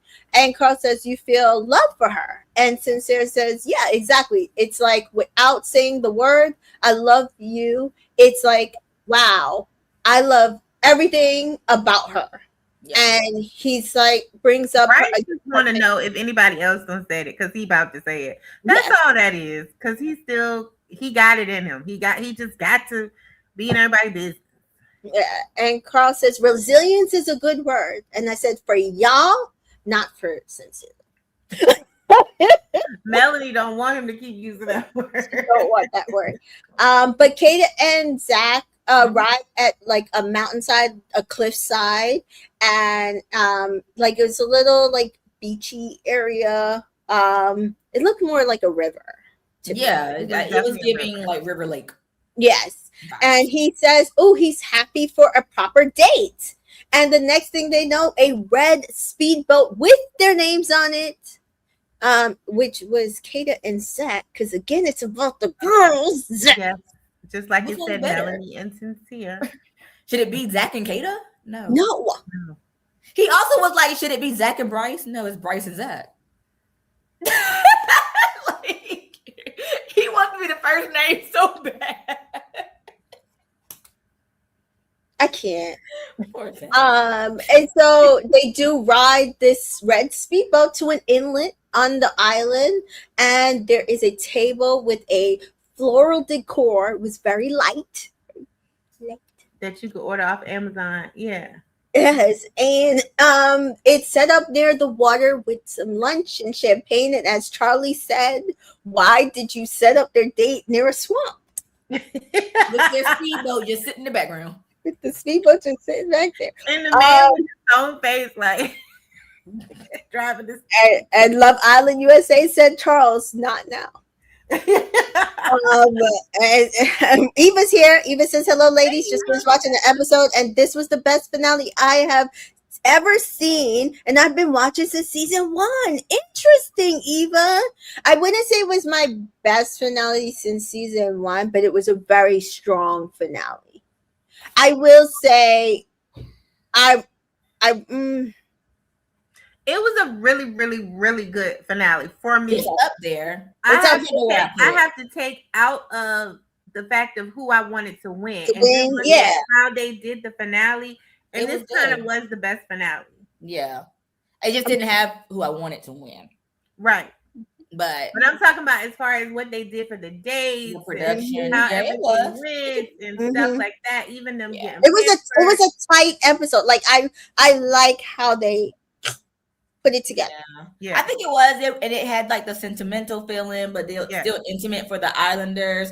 So I might have to agree with Eva. Okay. Jeffrey says ladies first. Exactly.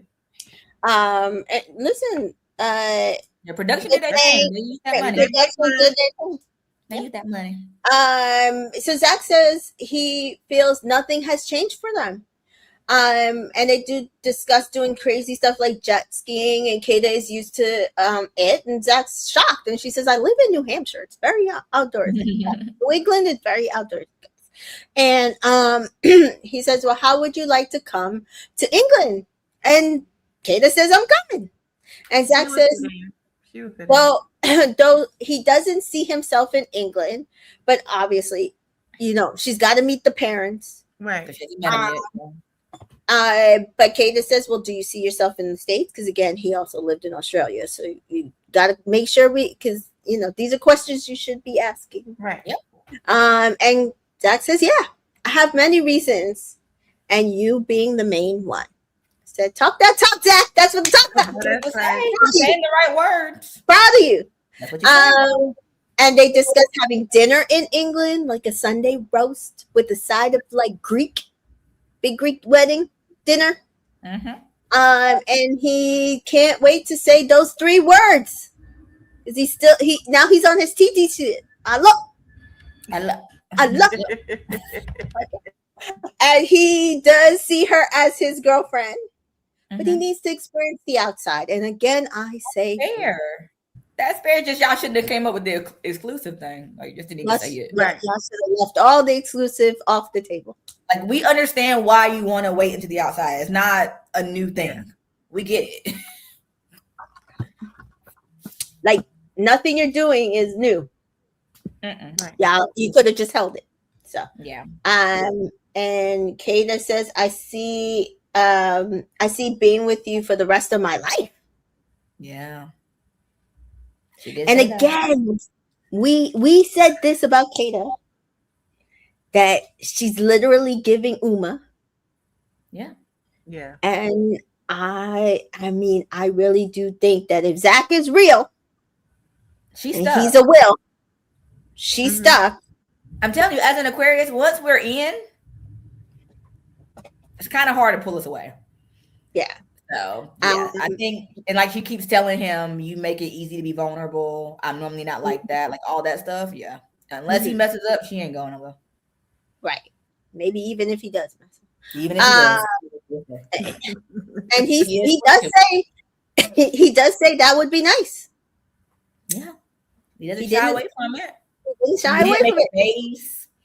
So there you go. So listen, like I said, we just go atmosphere. You just go along with it. You just you feel it. When you get outside and she laying in the bed beside you. Normally see with Zach, the stuff we normally see with Zach, we wasn't seeing here, so I'm gonna give it to him. Yeah. True. And they hold each other, rock each other near the tablescape, and it was lovely for them. It was giving very here damn, but still, but nice.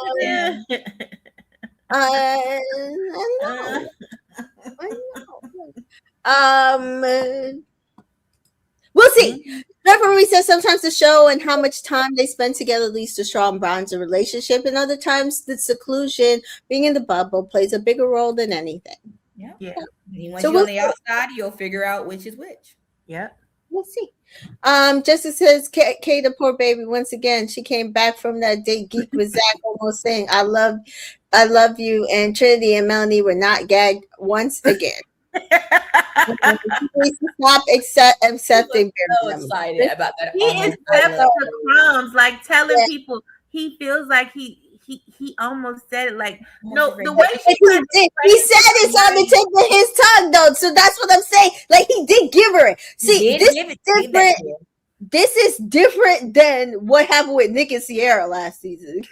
She came back and gave a complete different take on the date. No, I do get that, but remember that he said it before and just said joking.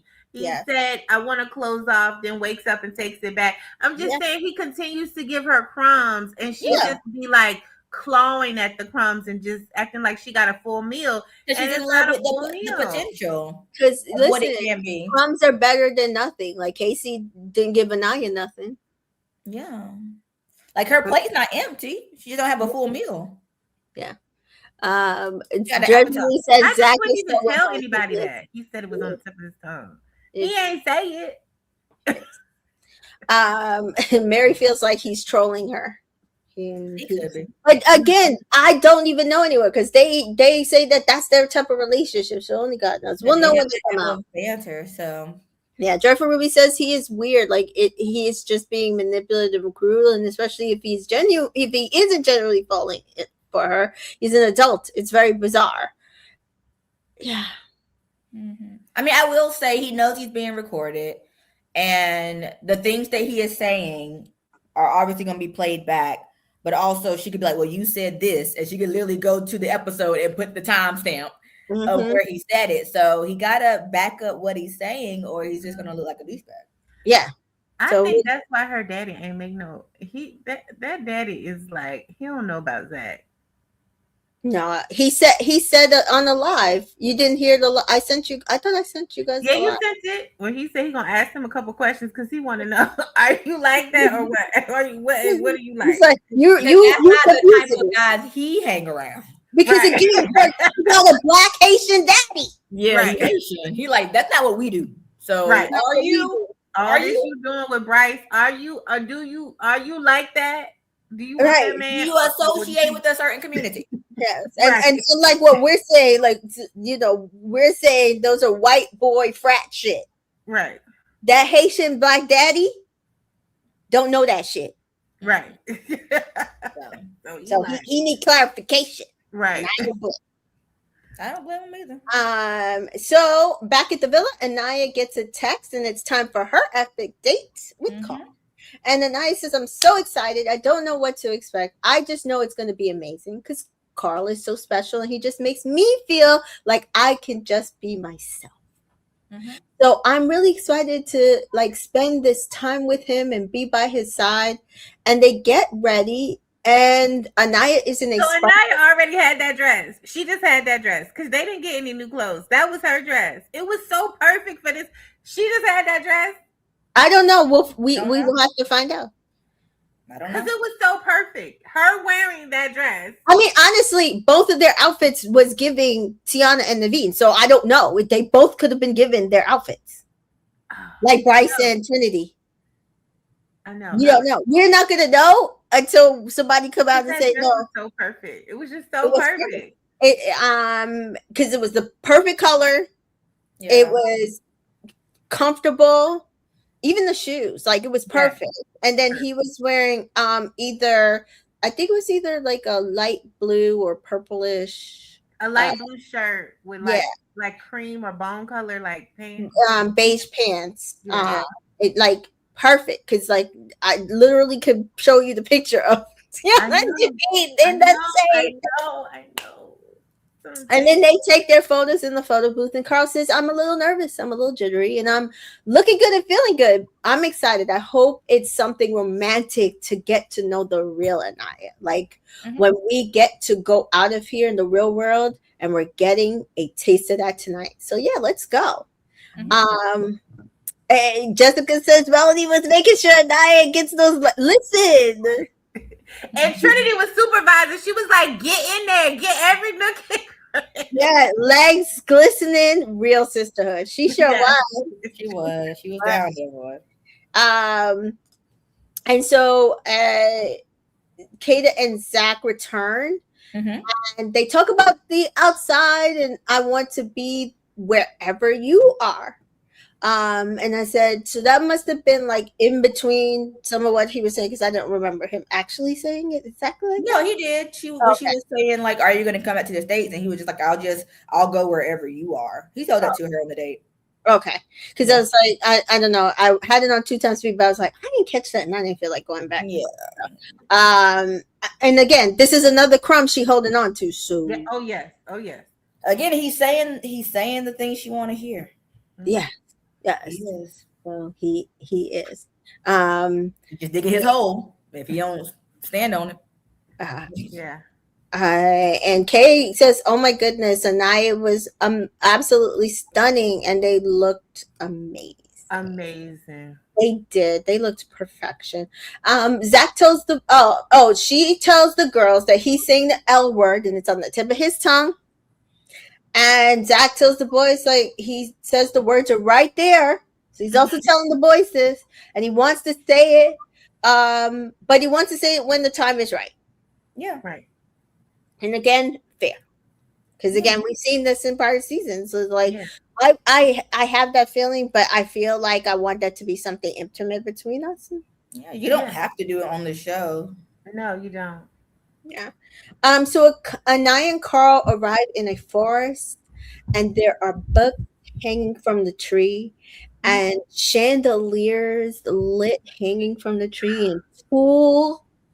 And they're surrounded with this large table with candles and so much flowers. I'm serious that Zach and Kata's budget went into these flowers. It I was mean, they gave Zach and Kata breathtaking. some of the flowers. It wasn't terrible. Right. Right. But there were flowers everywhere. Flowers on the floor, flowers on the table, like flowers everywhere. It was breathtaking. It was so beautiful. It was so beautiful. Like, I don't know how much more romantic you can get than that. And Anaya says, "Oh my gosh." Carl says, "Wow." Anaya says, "This is beautiful. Like, I love it." And Carl says, "This is straight out of a fairy tale." So he sees it. Right away. Yeah. And she's like, "Wow, yes, this is literally straight out of a fairy tale. I'm obsessed." Mm-hmm. And then on the table was champagne and pastries. Mm-hmm. Oh yes, that's And the first thing we see Carl say is, "You look beautiful." Yes. And Anaya says, "Thank you, you look handsome." And he's like, "No, literally, you look like a princess." And Anaya says, "I'm just really happy. I'm just happy to be here in this moment with you." Yeah. And Carl says, "It's just been like such an amazing journey that we've had so far. And now we're here. We're on our first date." And Naya says, "I know." And Carl says, did you think our first date would be anything like this?" And she's like, "No, but this is perfect." You're welcome. That's exactly what I ordered. Yes. out of like Princess and the Frog, it was perfect. Perfect. Perfect. This is exactly what I ordered. And Carl says, "Cheers to us, to what we've built." Yeah. Yeah. And hopefully to more in the future. Mm-hmm. Yeah. Mm-hmm. Because he's always looking to her to make sure that she is on board this as he is. Meaning, it's on you. I'm not going to push you to any. I know how I feel, and I'm going to tell you, but I want you to always be the person in charge of your own feelings and decisions. Yeah. Yeah. And Anaya says, "Yes." And very enthusiastically. And I was like, "Yes, y'all are so beautiful." That's like, "Oh, I love this." I'm not going to cry because I saw all of this already on social media. So I'm not going to cry. We're all good. And then they clink their glasses. And Anaya says, "This is like my dream fairy tale." Like, seriously. And there's even a book. And it has an ANC on it. Should we open it? Let's see. And Carl says, let's do it. And this is where they got me, guys. Yeah. I'm talking about crying. I'm talking about I gotta blow my nose, not crying. Listen, I wasn't crying until we get to the casa of it all. Okay. And her getting emotional. When she got emotional, literally when she said, I'm about to cry, my eyes welled up. Immediately. I was fine when she was reading it. Yeah. No, I didn't write down the story.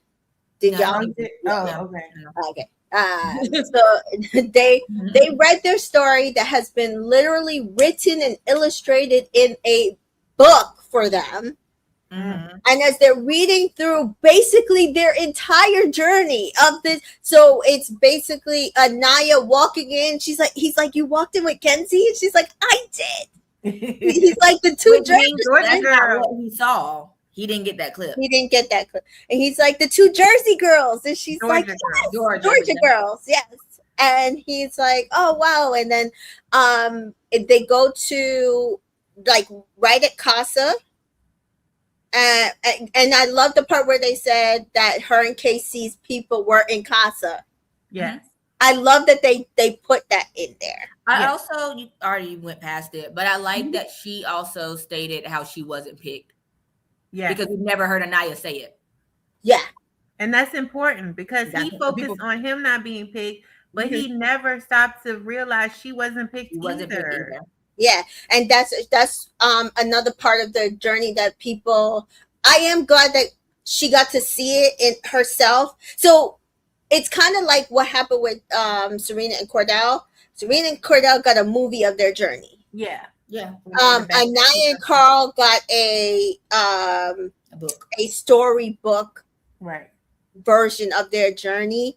And honestly, I cried in both. Yeah. But I love media, right? I love TV. I love books. So I love movies. I love everything. So for me, watching both stories was beautiful because it was their journey. And then they talked about it while they're watching it, while they're reading it, and they gave you how they were feeling through the journey, right? Them pictures, though, in that book, the pictures were looking perfect with that writing. I'm telling you, money was spent. Money was spent, and the fact that she can take that book away and have it. I was about to be mad. I said they better let her keep her book. And I was like, they better not hold on to her book till the finale, right? But yes, so the fact that she does say like her and Casey, neither of them got picked because she did not get picked. She went to Sincere's door, and I know you guys like some of you guys like throw that away, but she wasn't picked, and neither was Casey. Right. Yeah. And then after that, she kept picking Casey. Yeah. And the one moment where she was supposed to really be picked, when he was supposed to pick her, he didn't. He chose someone else. Yeah. And she does tell her feelings on being like randomly put together with him. And that it really just never fit for them. And it wasn't until Carl entered her story that she really, Zach says the same thing about Kada. Like his Love Island journey started when Kada, arrived. And that's the same thing for Anaya with Carl. Yeah. And I know that some people out there want to be like, oh, well, Anaya's fragile. No, Anaya is not fragile. Because I'm going to be honest, if Anaya was fragile, she would have went home. We've watched people walk. We have. Like Jack was fragile. Amy was fragile. We've seen fragile people. Yeah. Amy, and she was chosen by the person, but then she realized that he was lying to her. And then he started choosing somebody else even after that. And she was like, I can't do this. I can't find somebody else. And she walked away, right? Mm-hmm. So for Anaya, she isn't fragile because she was strong enough to go through this journey and still go and choose somebody else. And Carl says this, like he says that he was wondering if after everything that happened in Casa, if she would be able to keep herself open Yeah. to go through this with somebody else. Yeah. So that tells me no, Anaya is not fragile. Exactly. Yeah. I mean, she told us in her thing that she was at her lowest and lost confidence in herself. And that part of her story does make her really, really sad. I feel like if she was fragile, she would have left her in that low. Exactly. Yeah. So we get their full journey in this book. I thought it was beautiful. Yes. Amazing. I love Amazing job it production. was always you. I was always going to choose you. Yeah, that's what they're talking about next. Carl says, well, that's like our whole story. And Anaya says, I know. And Carl says, it's right there. And Anaya says, yeah, I say it all the time. I'm so grateful that you gave me a second chance when you came back in. And Carl, again, some people need to hear this. He said, oh, well, it was always going to be you. He said over and over, I was like, it's Anaya, it's Anaya, it's Anaya.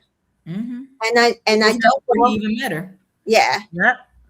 And I don't know. And his voice breaks. Mm-hmm. And he says, if there's just like so much emotions going through me right now, but like I knew like you were the one that I wanted to pick. Absolutely. Yep. And when America did give us a second shot, I was just so happy. Yep. Yep. And he has some walls. He ain't got no walls. What walls? Paper walls. And then it says, you made me feel so beautiful and reassured. Yeah. Mm-hmm. And I said again that when you are reassured, you can sit here and be like, no, this is it, and be at peace, and be at peace. Yes. And you let me put myself first, because we heard him say that. He's like, you have to put yourself first. And the moment she started mad at her for choosing because she had to put herself first. Yes, and he said that while they were reading the book. He's like, I'm telling you, I never held that against you. And we know that. We know that when he said it in After Sun, he didn't hold it against her. He knew that he looked at the recoupling. Yeah. Like, he was more so just sad for her, not upset that he didn't get picked. Yeah. And he says, I feel like, and she says, I feel like you let me shine. And I feel like my light was really down for a while. And that's why I'm like really grateful for you, because I feel like I've been smiling ever since you've been by my side. And that's all I've seen. Mm-hmm. Yeah. Same. And Carl says, that's really just, that really just shows like what we have, what we mean to each other. I just think it's really amazing. And Anaya, you're so amazing. And Carl says, you are just without a doubt the one that I choose like every day. You know what I mean. Mm. And Anaya says, and I'm so thankful for you. Jesus, I'm getting serious. I'm telling you, I cried this entire time. This entire time. I kept having to stop. I'm like, oh. It was beautiful. It was beautiful. It was beautiful. So I was like, this is like the best date ever. Like, this is the best date ever. Yeah. Jeffrey says their date was so sweet. It was. And their date was perfect. Yes. Now Samantha doesn't think Carl is gonna stay with Anaya. I'm not seeing that. I mean, there's a subsection that thinks he's a scammer. So. Yeah. So, well, we'll see how he has scammed me well. Yes, you're gonna scam me properly. At the end of the day, if he's a scammer, Anaya's gonna be fine. Right. Jessica says, I love that Anaya got her fairy tale date. The whole date was so magical. I love the storybook. But they could have left the dud page. But they can't. Yes, I was gonna say, if you watch season 6, it's just like when he walked in with Dea. And you reset the same thing. I kind of wish they hadn't put it, and they get upset, but it's part of the journey. And even Carl said it. He said, "I know, like that part where like you send me home." He's like, in the fairy tale, that happens. That happens where you go through that low. And she said, "Yeah, that was my lowest moment ever in here." And she did think that Casey could be her prince. Like she felt that way. So you kind of got to include it in there with her being like, I thought it was Jessica him. don't want his name mentioned, okay? I know. He who shall not be named. I'm with you, Jessica. It only came to like what happened, but it had to be stated. But I'm with you. I get where you coming from. But he is a part of her journey, He unfortunately. is. Unfortunately, he is. Yeah. They could explain it, but not use his name. Unfortunately, Kiss some toes in order to find our prince. You had to kiss some toes. Yes, and he was literally the toad in her story, honestly. And so, but yes, Jessica says that was the best final date I've ever seen. It was perfect couple to do it with. Yes. Kay says their date was beautiful and it was truly a fairy tale ending to a beautiful beginning. I was literally watching it. Listen, whoever dreamed that date up, like I mean, we dreamed it up, but they like put it like from pen and paper to screen. Yeah, you need an Emmy. Absolutely, it was You need beautiful. an Emmy for that. Kay also cried like a baby. Yes. And Jessica says you could clearly tell Carl adores Anaya. Anytime she has negative things to say about herself or feels remorse about not picking him, he pours into her, and that's always Anaya for him. Yeah, That's true. And Little Tay's here. Little Tay says Carl is gonna have to find a way to top that date for the Wow, they done set him up. Mom, you don't have to go to Mama Harvey and Mama Nancy, and They extra. They'll help him out. yeah, yes. The angel got him. They help him out. And then Carl points out something. He said, well, let's see how the story ends. And Anaya says, I know. He says, see, when you open it up and you get to the end, and he opens up the book, he says, to show her, he says, there are a couple more blank pages. And I think they're telling us to keep going, right? And Anaya says, I agree. And Carl says, so let's keep writing the story.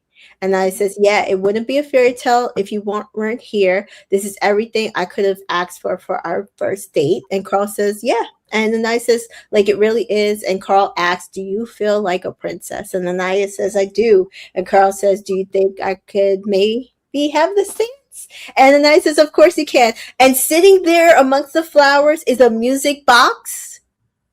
And they dance with crowns on their heads and they kiss. It was beautiful, guys. It was so. It was, and again, it was given like the whole the end ... Like just like with Serena and Cordell's story, where at the end it was like the end or the beginning with question mark, and we know now like it was the beginning for them. That was the beginning of their journey, just like this is the beginning of Renaya and Carl's. And unfortunately, Casey was a blip in their, he was he was the blip in their story. We had to go through that first. To get to where they are. And honestly, if she didn't get to go through what she did with KC, she might not have been able to recognize. Sometimes when you don't go through your lows, you're not able to recognize the greatness of somebody and the special. You wouldn't have appreciated him as much. To be so grateful and to be so willing to put in the work because you know what they are versus what you had, and so you're willing to go the extra mile. You're willing to do the distance. You're willing to put in the work. You're willing you can recognize what it is. And so sometimes you do have to go through things. Because she, again, her expectation was this. She told KC, and what did KC said? That's not realistic. No, because he didn't even want to do, like, he didn't even believe in chivalry and all of that stuff. Like from the beginning, when she first was having a conversation with him. Yes. Like literally, this is the fairy tale. Like you meet the prince who doesn't believe in chivalry. It's like in Frozen when Anna met Hans. And versus, the prince. Oh God. I know you're into Disney and all that stuff. But it's like she met this one prince and they fall in love after one day, and her sisters tried to tell her, no, like you can't fall in love with somebody after one day. Like you can't do this. We finish each other's sandwiches. Yeah, and he wasn't her person. He was literally a villain. But she didn't know it. She didn't know it, and it wasn't until she met her real person, and even then she left her real person, went back to him, and he had to show his entire villainy and nearly killing her for her to be like, oh no, it's actually Well, it was her sister, but it was also Yeah. but yeah, so it's like that. So I feel like people kind of sometimes miss that part of it, because again, this is what she expected, but would she have appreciated it as much when somebody presented it to her and she didn't realize that there were people out there who was never going to give it to her ever, like they could do worse to her. Yeah, and also I feel like going off of that, whether her and Carl, work or not, on the outside, being with him, even for this short amount of time, she can see when something is performative and when something is not. Correct. By Correct. going through both of these relationships on TV. Absolutely. Absolutely. So that's the journey, and I love their journey, honestly. I really did. It was my favorite this season. So I'm happy for them. This was the perfect date. It was literally, I scripted it in my head and I sent it out to the production team. And so then Dak and Bryce are talking, and they're talking. I said, y'all don't have a couple name. I'm so sick of it. It's like they could have left that part out. I said, we did not give you a couple name. We don't want this. Somebody do. Somebody does. Zach does. That's who. Yeah. The Trinity is gets a text and it's time for her up a date, and Trinity is nervous and excited, and I have No, she's not nervous. She's just excited. She's not nervous. She's excited because she has a boyfriend and her best friend. And I love that Melanie and Trinity, who I feel like is Anaya's strongest friendships in there, got to help her get ready. And now here Trinity gets Kata and Melanie to help her on the flip side. And we know like Kata is her bestie in here. So love that for them. Trinity is wearing a sparkle burgundy dress with a sparkle top and cut out in the middle. And like I said, I did like that dress on her. Fit her body really nicely. And we still see the little streaks in her hair that she put in for family Last Supper dinner.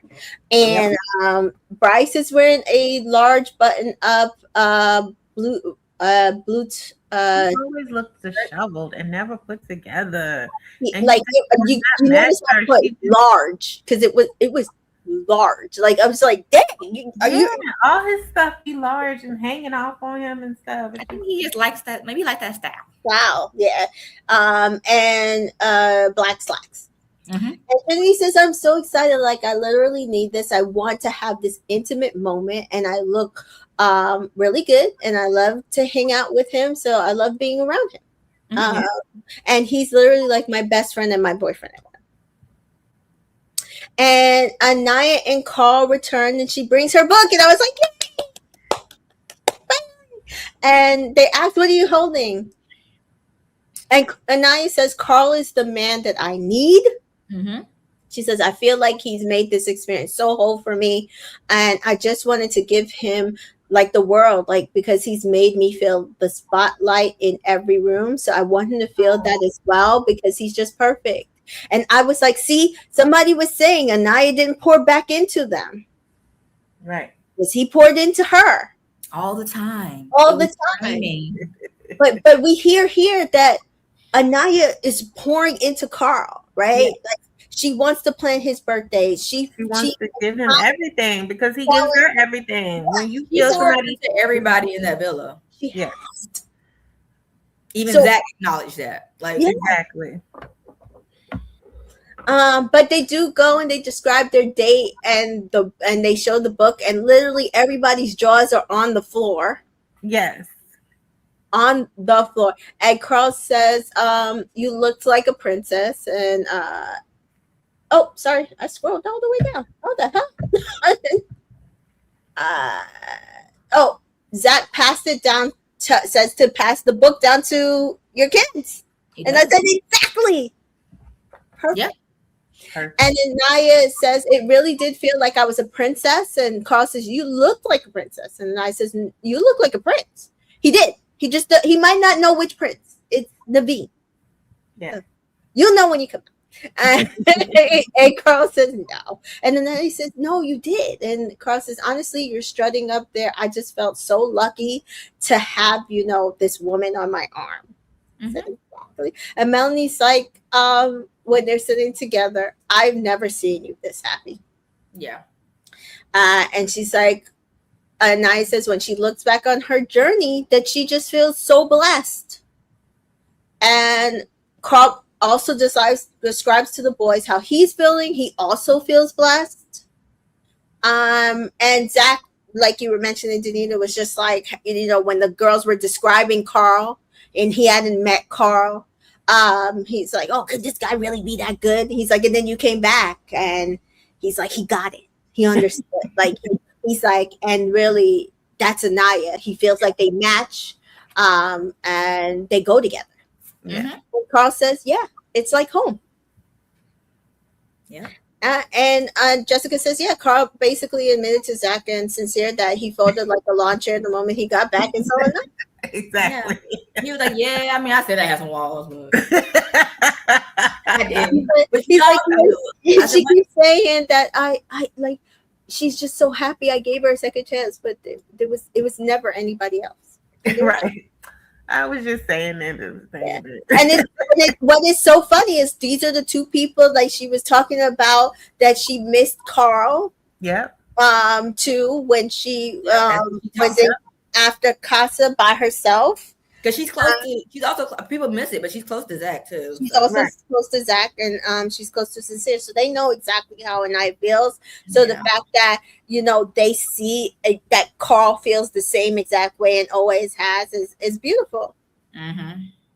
So then we get Bryce and Trinity's date, and there's a metal heart on fire, but it was like a simple nighttime tablescape. Literally, the flower budget was over. Anaya and them got everything. Okay. I'm just saying. But Trinity thanks him for making her always feel comfortable, and Bryce feels like through their ups and downs, they've overcome anything that's come their way.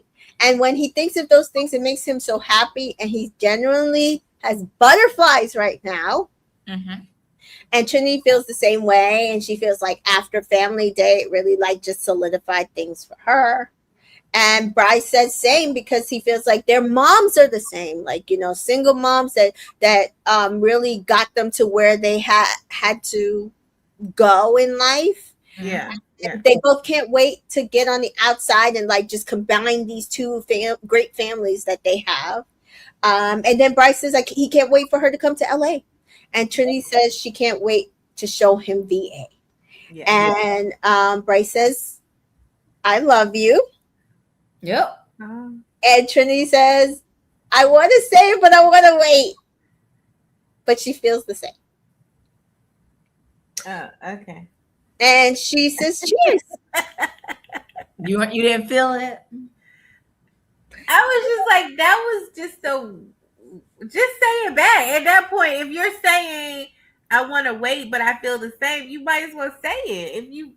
But I felt like she did say it. She because did. When they sit down in front of everybody, they're like, "We said I love you." I love you. So she said it. She said it. But all we got from this is she wanted to say it, but she feels the same way. Yeah, but she I think she did say it. No, she definitely said it. Because I said they say I love you. Mm-hmm. That's what I wrote down. Okay. Listen, Little Tay says production says let's blow all our money on Kanaya's date, and I am so proud of them for doing that. Yeah. That's all we had. And I think they felt justified in it because they were like Trinity and Bryce already had a date, so really we spent the same amount of money. They probably because girl math. Well, if we had already sent them on a date, right? Yes, we already spent some money on them, so their first date was cute too. It was. Yeah. Yes, I agree. I think they did the right thing. Lil Tay says that warmed my heart a lot that Bryce said I love you. It was good. I love that he said I love. I mean, honestly, for their journey at this point, I would hope that's what he said with boyfriend and girlfriend. I think he does feel it. Just like Carl feels a lot, he just not saying it because these are cancers and cancers. I could see Carl probably also feels it, but he's not. I know, but he's trying not to. Yeah, because these cancers will fall. They will fall. Yes. Yeah. Yes. And then they cheers, and then we get our annual Fijian fire dancers to come through. I love a fire dancer. Yeah. And they were beautiful. I love it. It was time. When they came up, I said, oh. And they said their date was really nice too and very heartwarming. So do you guys have an order of dates that you feel like? I mean, we know Carl and I are one. I kind of like Sincere and Melanie's better. For second, Trinity and Bryce third, and Zach and Kate at the river fourth. Okay, so we're all on the same page. Exactly. When I watched the dates, like I had the feeling that it was Trinity and Bryce who won just because of how the season was going. But I was looking and I was like, productions winners, right? Are Carl and Anaya, and that's what I felt the entire episode. Production, they might not say it, right? Like, I might actually say it. Production had their winner. Right. Had their winner. Just like winners were not like production had their winner with Nick and Olandria, even though they knew they weren't gonna win. It's like again, I felt they were the best date. Right. Huda and Chris would have been my second best date, not for the damn breakup. Right. But Brian and Amaya's date, I didn't like. I know a lot of other people liked it for the cultural significance of it, but I mean, I think what they were trying to do was go for what they gave Anaya and Carl with the book, and you know they go through the book and the pictures but Anaya and Carl's made more sense. Yeah, it was more. I feel heartfelt. Yeah, because we actually feel genuine feelings. Yeah. And right for the journey. And that's why I kind of said, I know Danita was saying this and our other friend was saying this, I kind of feel like the right winners for the season's journey, it was probably Anaya and Carl, but Bryce and Trinity are the winners because that's what America wants. So again, I've always said, I think we mostly get it right. Yeah. Every time. I'm not mad at it. I'm never honestly hugely mad at it. Even when they're not my winners, because again, even with Marco and Hannah, I understood why they won. I just didn't want. Why they won too. I understood why they won too. Yeah. So they returned to the villa, and Trinity says it was an amazing date, and she feels so blessed. And yes, Bryce and her tell the Islanders they said I love you, and they're happy for them, and it's bedtime. And then they talk about how the day felt for their journeys. Melanie and Kata were in the photo booth taking pictures in their little 90s. And Anaya and Carl matching bed. That was cute. The little gray pajamas they had. And Carl says, Queen Princess. And Anaya says, my prince, my king. And they all make out. Because that's the type of day that they're on. Because you know what? Period. Right. Hello. Yeah. And it is finale day, and they jump on the bed and hug each other, and they get ready for the day, and the guys start cooking breakfast, but the girls get a text. It is spa day, time to be pampered. And it's really just so that they can get their hair and nails done for this. Right. And so they do get some pamper time in, and they got their nails done in their duos. Yep. It was Kata and Trinity and Anaya and Melanie. So, Kata and Trinity chat, did you get anything from their chat that you thought was interesting? Just that Trinity's still on the same time that she's been on. I'm not nervous about nothing. I'm excited. Kata, I'm nervous. She should be. She should be. And then the boys were chatting, and I think it was also kind of very same conversation with them as well. It's like the same thing we've been getting for them. I mean, because it's literally the end. I think they're all just ready to like get out. I don't think anybody at this point was worried about winning. They're just like, okay, it's time to go. Yeah, I think the biggest thing we got from the boys' conversation was just that for Carl, it was that reassurance from the guys that what he's seeing from Anaya is also real. Mm-hmm. That kind of was like, nah, like she skyrocketed when you came in. Like we see it. And then again, what we said earlier, Bryce saying that the final four was the correct final four. Since you're not wanting to hurt Melanie again. And Carl said, all y'all in my wedding. Okay. Oh, did Carl say? I thought it was Bryce. I thought it Okay. was Carl. Okay. And Bryce agreed. Oh. Again, the two cancers saying that. But it was the cancers. One of the cancers said. Either way, a cancer said it, and a cancer said it. And then Sincere went, yep. And then Zach says, what did he say? He said something too, and the guys all agreed. Something. But yeah. I was just like, y'all might want to ask the ladies, but you know what? Yeah, because they all said they're gonna be going on double dates or something. Yeah. But yeah, you know what? If the core four stay the core four, maybe. Okay, yeah. Little Tay said it was Carl. Yeah, I thought it was Carl. Yeah. Wow. I told you, I feel like Carl wants to say like I love you. Like I'm for real. He just not saying I thought it was Bryce. Carl said y'all were invited to my wedding, or and once Bryce y'all to my wedding. Huh? And then Bryce agreed. Yeah. That's why I was telling you what I said, because I'm telling you, I think that Carl is on the verge. I would not. I can see him like them doing it in the hotel on his he got emotional. It was like he was holding something in. Like, yes, that's what I'm saying. I want to tell you something, girl. Yes. I think he waiting. Yeah. I put my handwriting now. Zach said that it was the correct Final Four as well. Yeah. And it is. I agree. I think it is. This is like the right amount of support and love and everything that they need. Like I said, like we needed like Zach and Sincere in that conversation with Carl, so he understands. No, it was always you for her. Like she knew it. She just had to go through that to find you, that kind of thing. So yeah, it was the right. We did our job, guys. Like I know some of y'all are mad, but we did our job. We did. And then Anaya and Melanie were chatting. I don't have anything for that. Was there anything you noticed? So Anaya basically said she knew Melanie and her were going to be friends from the jump, and Melanie was like, "Oh my gosh, really?" And she was like, "Girl, yeah, like I just felt it." And then Melanie says that she feels like their journeys had to go this way that it went for her and Sincere to be where they are today. Anaya does love that they do come back together and that Sincere understands where he went wrong and that he is trying to prove himself and fix it. And then Melanie was like, yeah, she just wants them to be able to move forward. And Anaya says at the end of the day, I'm team you. I am team you.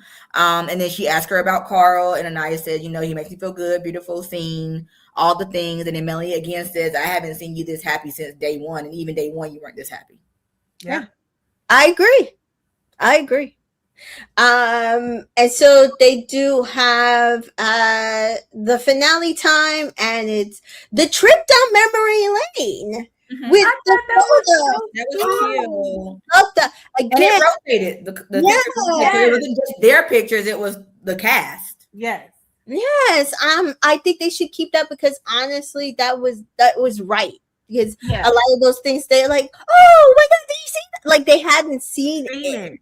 And like the boys didn't see the girls at the water park. But they saw those pictures and like going down the slide and everything. Yeah, I thought that was perfect. And so Kata and Zachariah first, then Sincere and Melanie, then Trinity and Bryce, then Carl and Anaya.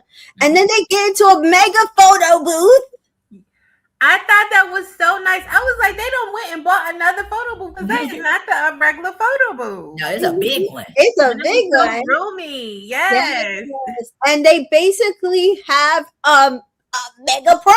Oh, yes, we have a big party. They have like the dancing and they got drinks. Yep.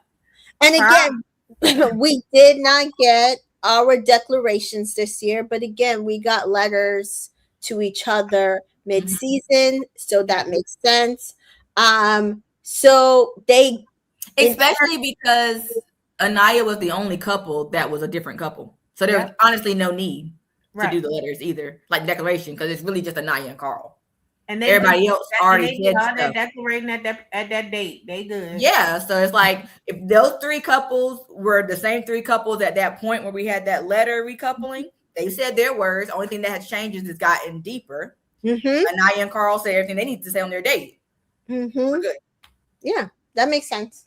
Yeah, the couples that changed more, I think maybe we would have got declarations. Like it was kind of even short ones. Yeah, even short ones. Yeah, but the couples were all the same. So But then they watch a movie of each other, which was, I loved that they got to see that. They got to see basically everybody's private moments. It's good for them, especially because they get to see bits of it before they get out of the show. Because they need to see that, and then they get videos from family and friends. And they saw the highs and the lows. So I like that because, you know, I know it hurts, but you got to prepare yourself. You got to see it because you know you're coming out. Like Melanie, yes, you're going to have to deal with that stuff from Sincere. Yes, Anaya, you're going to have to answer questions about KC. Like it just, that's a part of your journey. It is. Yeah. And then we get the celebrities, and then we get Ari arrives, and I loved Ari's outfit. You look like a cloud, baby. She eats down, don't she? That was a beautiful dress. Yes. Ooh. Now, Draper, we wasn't a fan of Kata's dress. Finale dress. Yeah. That pink, that hot pink. To be honest, I mean, overall, I feel like her style, though. It's her style. It is her style, but I don't really feel like any of the dresses really stood out to me. To be fair, like, yeah, they were cute, but I really Trinity's dress probably the best. See, I don't know if I like. I like the pearl. I like that pearl. I don't know if I like that part. Oh, see, I like that. Like I liked Anaya's cut to her body. Like I feel like girls' backs were out. I said, yeah, come on, backless. Yeah. We all got our backs out, but I like the slits on Anaya's, but I'm not a fan of red, so that's just. Was it red or was it orange? It was orange. It was orange. Oh, it was yeah, because he had on navy blue, so it was orange and navy blue. Mm-hmm. Okay. As I was saying, like I liked hers. I like the orange. I think everybody looked good as their couples, but for me, I don't think I have a dress that was like. Ooh. Melanie's was black, right? Yeah, because Sincere and her were in black and white. He looked sharp. He looked sharp. If I got to give a best dress, it might be Sincere. He looks sharp. He was sharp. Melanie, that looked like a wedding tuxedo. Yeah. Like, which okay. He was sincere, not insincere. He was sincere. The hair was up, but I feel like Melanie's dress and Anaya's dress were very similar. Yeah, like in how they were cut. So that's why I was just like nothing really like stood out. Yeah, because even though I liked their dresses, they were kind of like sisters. Yes. Yeah. Okay, fair. And so then we get America's Choice. After they sit down on the couch, they tell Ari how they're feeling. Anything from that you, because I thought again, kind of the same stuff.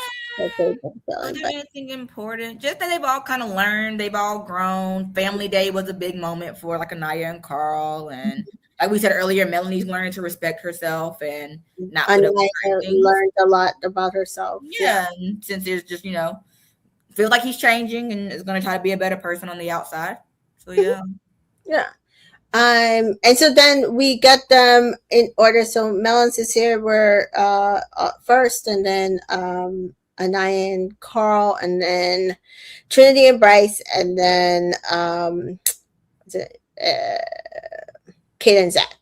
So from that, we knew that the top two were in the middle. Talk about how they're standing. Yes, I was confused too for a second. Yes, when they were all standing in their spots. Oh, okay. So you come in this way, Melanie, Sincere, yes, Anaya, and then Trinity and Bryce, and then Kata. Okay. Yeah. And so we knew from that in the middle were the top two. 1 and 2. Yeah. Because they almost never. They always they don't really split them up for real. So in fourth place, to no shock or surprise, was Kata and Zach. And Zach says he's already won because he's leaving with Kata. But you've been saying for like 3 days. Right. And Kata also has been saying this, that he's the first guy I kissed and the last one I kissed. Okay, thanks.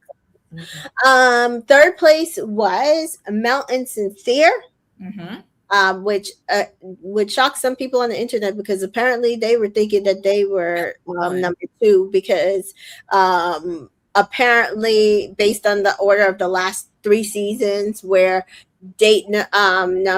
one of the day dates was second, and one of the night dates always came in Yeah, first. they said night was 1 and 3rd, first Yeah. and third place. Mhm. Or something. Yes. I'm like, I can't always go off of the last seasons. Right. They switch it up. Because honestly, it would not have made sense for Trinity and Bryce to get a day date They already had because they already had one, and Anaya and Carl needed to have a night date. So 1 and 2 was going to always get the night date. Me and Danita had already like punched that out. And Melanie and Sincere didn't need a night date. That, like, the night dates tend to be a bit more romantic, and I just feel like they needed a date where there was romance, but also it was easy. Yeah. You know, and like the massage and just being out in the water, like it's more relaxing than what And we her, talking about. her perfect first date was going to the boardwalk, the pier, or the Exactly. So whatever it was. it fits that vibe of them. Yeah. Like, we don't need that intimate, close. Like, we don't need that. Carl wanted that. Like, Yeah. Yeah, Anaya that's what he wanted said. He said, I need romantic time. Like, he Yeah. wanted it to be romantic and intimate, and we already know that Anaya was going to eat this up. Yeah, Right. and then for Bryce and Trinity, like, this is the next date they needed. They've already had the fun date. They needed the intimate date. Yes. So now Anaya and Carl can go to Disneyland and have a great time. They just needed that moment to really connect. Like, they didn't get a hideaway. They didn't have the other dates. Like, when he came back in, he didn't get to pull her for a date. Like, they didn't get to have those moments, and they've had less time than everybody else. But Sincere says, I'm so proud of her. I'm so proud of us. Mm-hmm. And Melanie says, this is the prize. I already won. Yeah. She got her man, got her girls. Yes. So I was happy for them. And then second place and first place, Ariana, again, are the winners of Love Island season 2026 is Bryce and Trinity. Woohoo! And Carl and Anaya, Carl says he's really happy for them, like they deserved it. Yes. And Bryce is like, man, he's so wholesome. He's just He is. guy. You're still so nice. Right. I was like, I don't know why anybody would think that Carl would say anything different. I know, but Bryce is like, man, like, you are one of us. Like, I like you. Like, I really like you. He Like, fit really not an OG, well. but He yeah, fit well with he the does. group. Yeah, he does. So yes, second place went to Karnaya, and congratulations to them. Yeah. Again, favorite couple for the season, favorite date on this episode. I'm happy for them, especially since they went past, like, they didn't start until a little past the mid-season, basically. Yeah.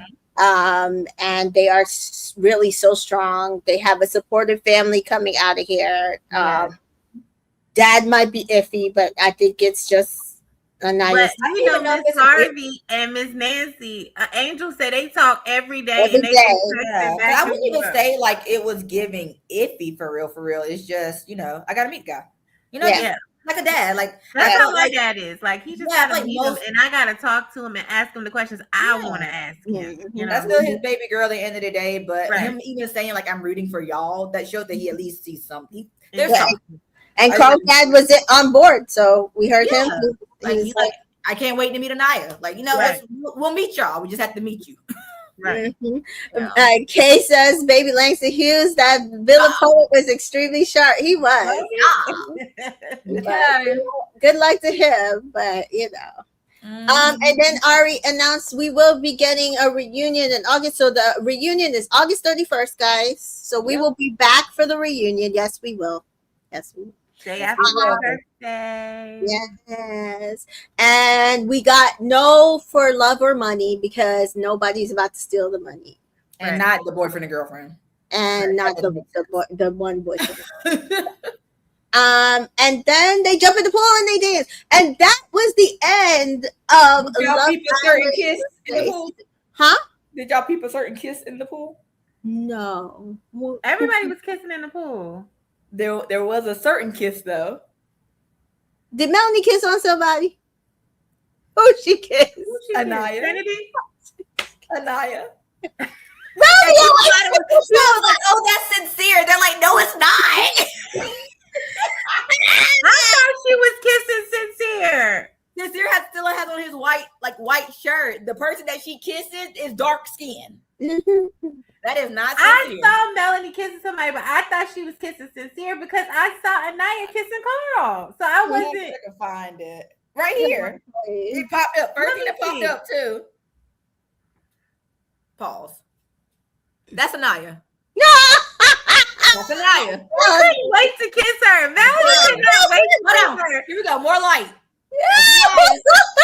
Because remember she tried to kiss her before and Anaya was kind of like moving like she must stay kissing Anaya because she was there kissing up on her before the recoupling, and then she kissed her in the photo booth. That is hilarious. Yeah, Melody, we know who you really want to leave with. Everybody said that was Sincere on Twitter. I'm like, they're not the same complexion. No. She always trying to kiss on Anaya. But yeah, she's like, this is my girl. This is who I'm leaving with too. I'm leaving with my bestie. So a little bit about After Sun. Boats says, Boats, I don't see Corbin or Parmita lasting after seeing them on After Sun. Listen, they gave an interview on like ET or something. I'm just like, this is who some of y'all was coming out talking about was the strongest couple. Good luck to them. I don't know. They're interesting. I do feel like between the two of them, Parmita is a bit full of herself. Corbin is Corbin. But Parmita, I'm like, girl, okay, we get it. You've been with rappers and artists and you know New York City. But you're not the first girl that Corbin has been with that's like that. Correct. Like, good luck. And honestly, she's supposed to be grown and she acts like a fucking child. Yeah, that's why I'm just like, that's giving high school. Yeah. No, but here, I don't know. So yeah. So Mary says Sierra and Tuffy need to be replaced. Sierra saying to the brand deals not to hire Melanie when she's capitalizing off of her own situation. She didn't say not to hire Melanie. They were saying that they did shame on the brands for offering deals to Melanie in order for her to dump him. And they were like, they didn't like that you were trying to embarrass her and put her in that situation. That's what she was saying. She wasn't saying for them not to hire Melanie. Yeah.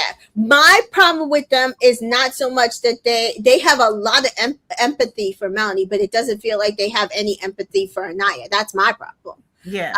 Mary says, both Parmita and Corbin give high school. They absolutely do.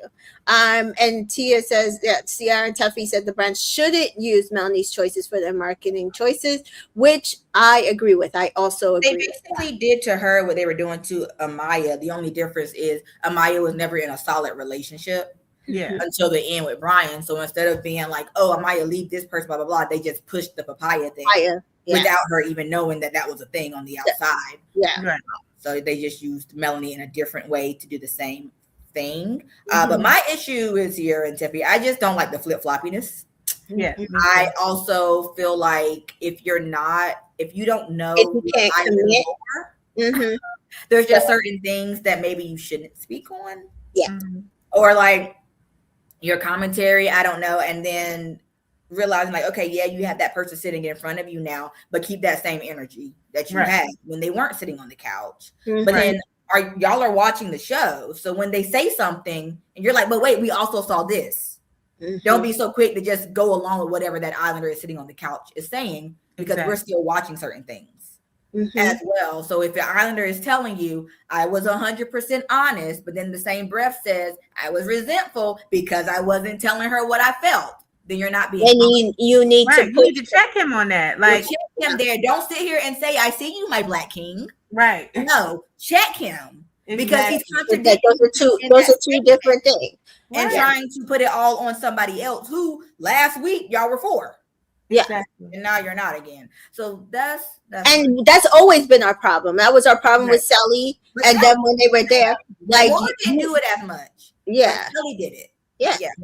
So we're being consistent. Don't do that. We don't like that. If you're going to sit there and act like these people are, villains or devils or whatever, at least kind of check them and say, well, that's not really what you're not saying the same thing. And also that is not what we saw. So tell us what we saw that was different, because what we saw was this. Right. And you said this to her.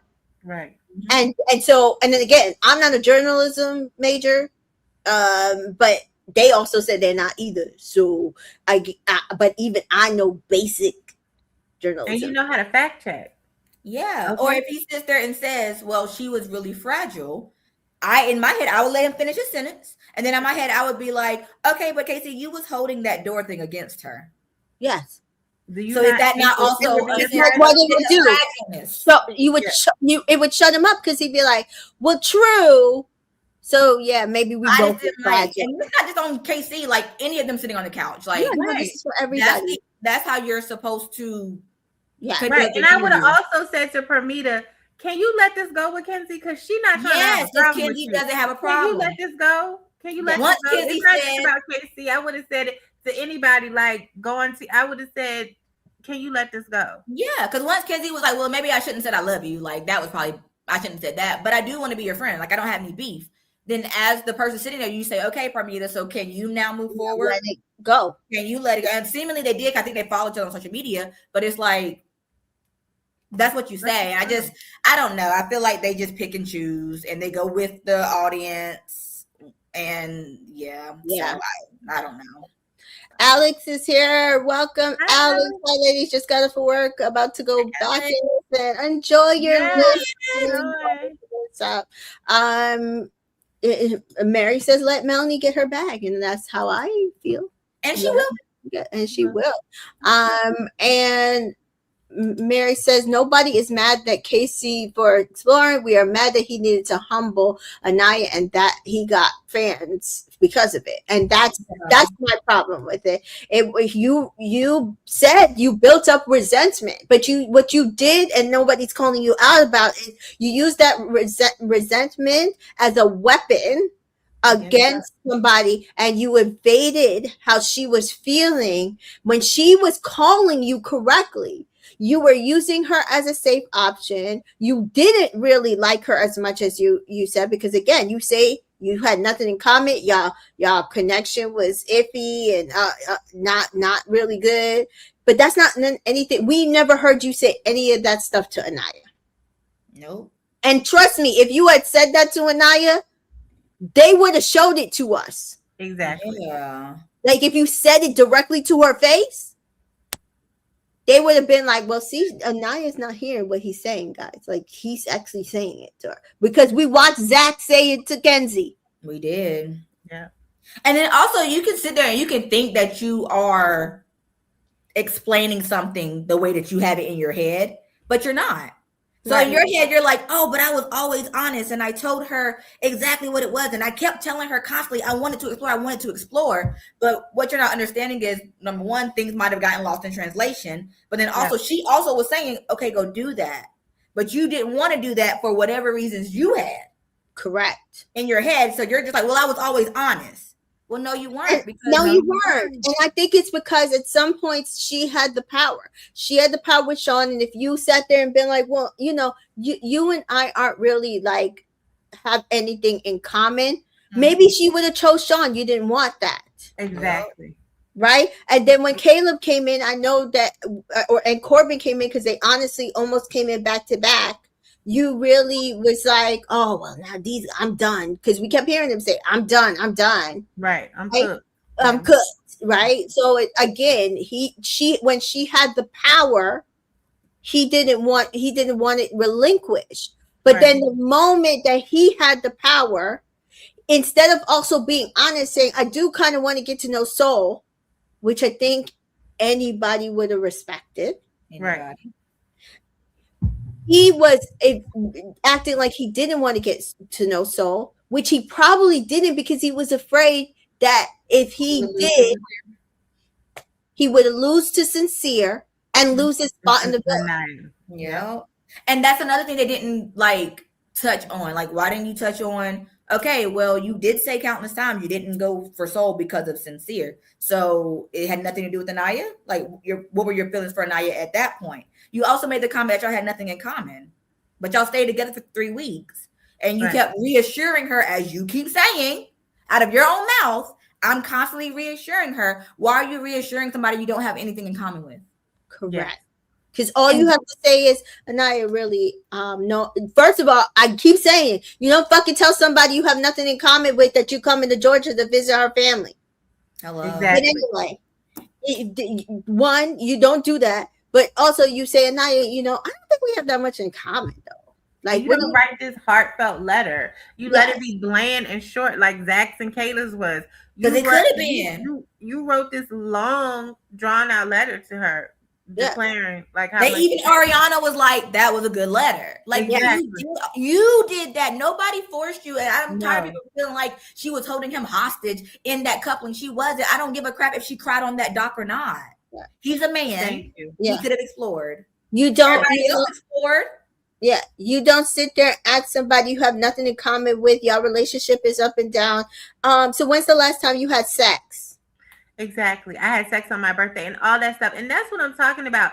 You have to recognize that it was your fault that you did not explore. You watch the UK. These people don't have sex with people and everything and look them right in the face and be like, well, I'm going to go ahead and explore the new person. Girl crying and everything. And they still be like, oh, okay. Well, I'm sorry you crying. And then they keep going in the corner. You decided not to do that, whether she was upset or not. Nobody's happy when their partner that they're in a couple with says, I'm about to explore. Nobody's happy about that. But you still just do it because that's what you want to do. You're just stop trying to blame her for that. Like nobody's happy. You saw how Melanie got with Sincere. You saw Trinity didn't rock with it when. But all of those are appreciated. When Anaya did it, she's annoying and fragile. That's my problem with it.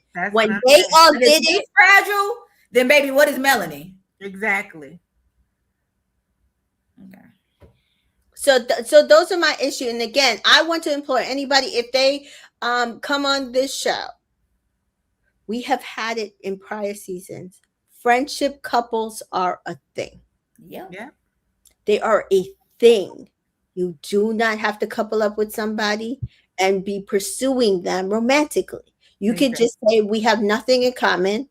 But hey, until our people walk into the villa, let's do this. And it's fine. But that's not what KC was doing. And somebody said it. Somebody said KC wanted Anaya, but understood that he could not meet her expectations. So he faked it till he couldn't fake it no more. Yep. And then resented her that he had to fake it and he had to put in work. See, he doesn't want anybody that he got to put in work for. See, TT was easy, effortless. Like, I ain't got to do nothing. It's easy. And she's down for me. And she proved herself worthy of me. Like, I'm the chosen one. With Anaya, he felt like he had to prove himself worthy of her. And he ain't trying to do that. He knows what he's going to get from TT. He didn't know. He doesn't know Anaya's bracket of expectations, honestly. Yeah. And that's why he also brought up on After Sun the whole the socio-economic aspect of it, right? Like, oh yeah, I haven't had anything and I've had to work really hard. Trying to make it seem like Anaya hasn't had to do that because of her family. Which again, she's not the one with the money. Exactly. Daddy. Mind you, she went to school on a volleyball scholarship. But I just think he just realized I can't meet what she needs. Correct. He was being honest about that. And saying that. Her, blamed her for everything over not being sexual because of Anaya. Oh, I can't explore because of Anaya. I can't be goofy because of Anaya. And then you get with somebody like a TT who you feel like you can do all those things, but I didn't really see the sexual. Nope. He was going to sleep. Not even the vanilla. Put that bonnet on and window. Exactly. Did she not? Exactly. Maybe I missed it. I missed it. Okay. Alex says now that the season is done, their ranking is USA 6283471. Interesting. 5-1. Interesting on 5-1. I think that is actually a hot take. Mary says 6-2 mid 834 mess 7-5 fully parody. What? LOL. So for me, I'm 6'2", 3'8", 5'7", 1". I'm 6'2", 3'8", 5'4", 7'1". But depending on the day of the week, it could go 4'5", 7'1". I am 6'2", 8'3". Because I knew that I was either going to do 8 as third or fourth, depending on how this wrapped up. And now that it's wrapped up, I have put 8 above 3 because I didn't want Olivia to win shit. Anyway, but that's another thing. 6'2", 8'3". I think so. 4, and then 1 is definitely last. I don't know if I wanted to be 7'5" or 5'7". Exactly. Those 3 for me, 4, 5, and 7, they can rotate. They can rotate depending on how I'm feeling. I'm like you with 8 and 3, depending on how it went. I think while as a whole, I probably do like 8 a bit more than 3. I feel like 3 could have been an 8 if certain things didn't happen. And so I'm holding that as well. Like if the loss of Josh's sister hadn't happened, we probably would have had a better winner. Correct. Right? Which then our second place probably would have been CashApp. Correct. Right? Like certain things would have changed had other things not happened. So if I take that into consideration, I think I'm gonna still keep 3 where it's at. But looking at it flat as the season, 8 is probably right there though. Yeah, I agree. I'm just taking it for what it is, not what it is. For me, 3, I don't care for the winner of 3, but I did like Corey. So it's like I did like Corey. I like Corey, all right. I feel the same way about 8. Like I like Trinity. Care for Bryce, I don't care for Bryce. So and you know what? I don't hate Bryce. I just don't care for Bryce. Yeah, I don't care for Bryce, but I really like Trinity. But I couldn't stand Olivia. And I just thought Corey was okay. So for me, I really did like Corey. And then I like the other people who placed, right? So like the other I like the lineup better. I can see that. Okay. Yeah. And then I liked how the dates were. And then I liked, you know what I mean? So I didn't mind the lineup of 3 either. Since we had lost. Because of what happened. Yeah. Like I was that lineup wouldn't have been that lineup. I know, but I'm just taking it as it is. Yeah. Right? Yeah. So that's how it is for me. But had our second place been our first place, hands down 8. Hands down. Yeah. If I feel like it would have been our bookend. If Carla and I had won, I do think I would have placed it over 3 because genuinely I like the couple better that won 8. As a whole. Kay says, I don't want to hear nothing else, little Kevin, and the people that are holding him in this mess like Jessie Woo. Listen, I told you I blocked her. I've been done with Jessie Woo. I need to block her. Mary says, since production's backtracking on season 7, let's normalize to be friend couples like Dr. Alex Hugo and Anton were for 30 days and single and jumping from friend to friend couple. That's what I'm saying. That's all I'm saying. It's possible. They're old seasons. They're old UK seasons. Okay. Yeah. Just like my girl Camilla. She had to wait till concert to find her husband. She just kept jumping from couple to couple. What you gonna do? There's nothing wrong with jumping from couple to couple. Ain't nothing wrong with it. Nothing wrong with it. We're not even saying because they're like, this is just teaching people they got to sit in their couples. Well, no, Melanie and Sincere are still there. Yeah. Yep. Right. So we're not saying that. We're not saying you have to stay in a couple. But if you are not feeling somebody, I'd rather listen. He's a dick, but I'd rather you be a Zach than a Casey. Yeah. That's all I'm saying. That is That's true. terrible. That is true. Because while I'm like, I don't know where it's going to go on the outside for Zach and Kata, I do think he likes her. I just don't know how much he likes her. Me too. Right? Yeah. Like how far he's willing to go with her. That's what I don't know. But I do see that he does have feelings for her. Yeah, me too. Me too. And Mary feels like if he and I were just a friend couple, he could have fully explored Soul, and the public would have put him with her, and we would have made sure Anaya was good. Understand? We would have made sure Anaya was good. We would have. She would have done that, and he got with Soul, and then the two people I feel that would have been down there. Let's say it was still Beatrice and then Anaya. I don't think Corbin would have chosen Beatrice over Anaya. I don't know. I can't call it with him. I don't, because just looking at the conversation that him and Beatrice were having up to that point, I don't know. Kay says that man thinks he's a prize, and boy, bye, you're not even on her level. Exactly.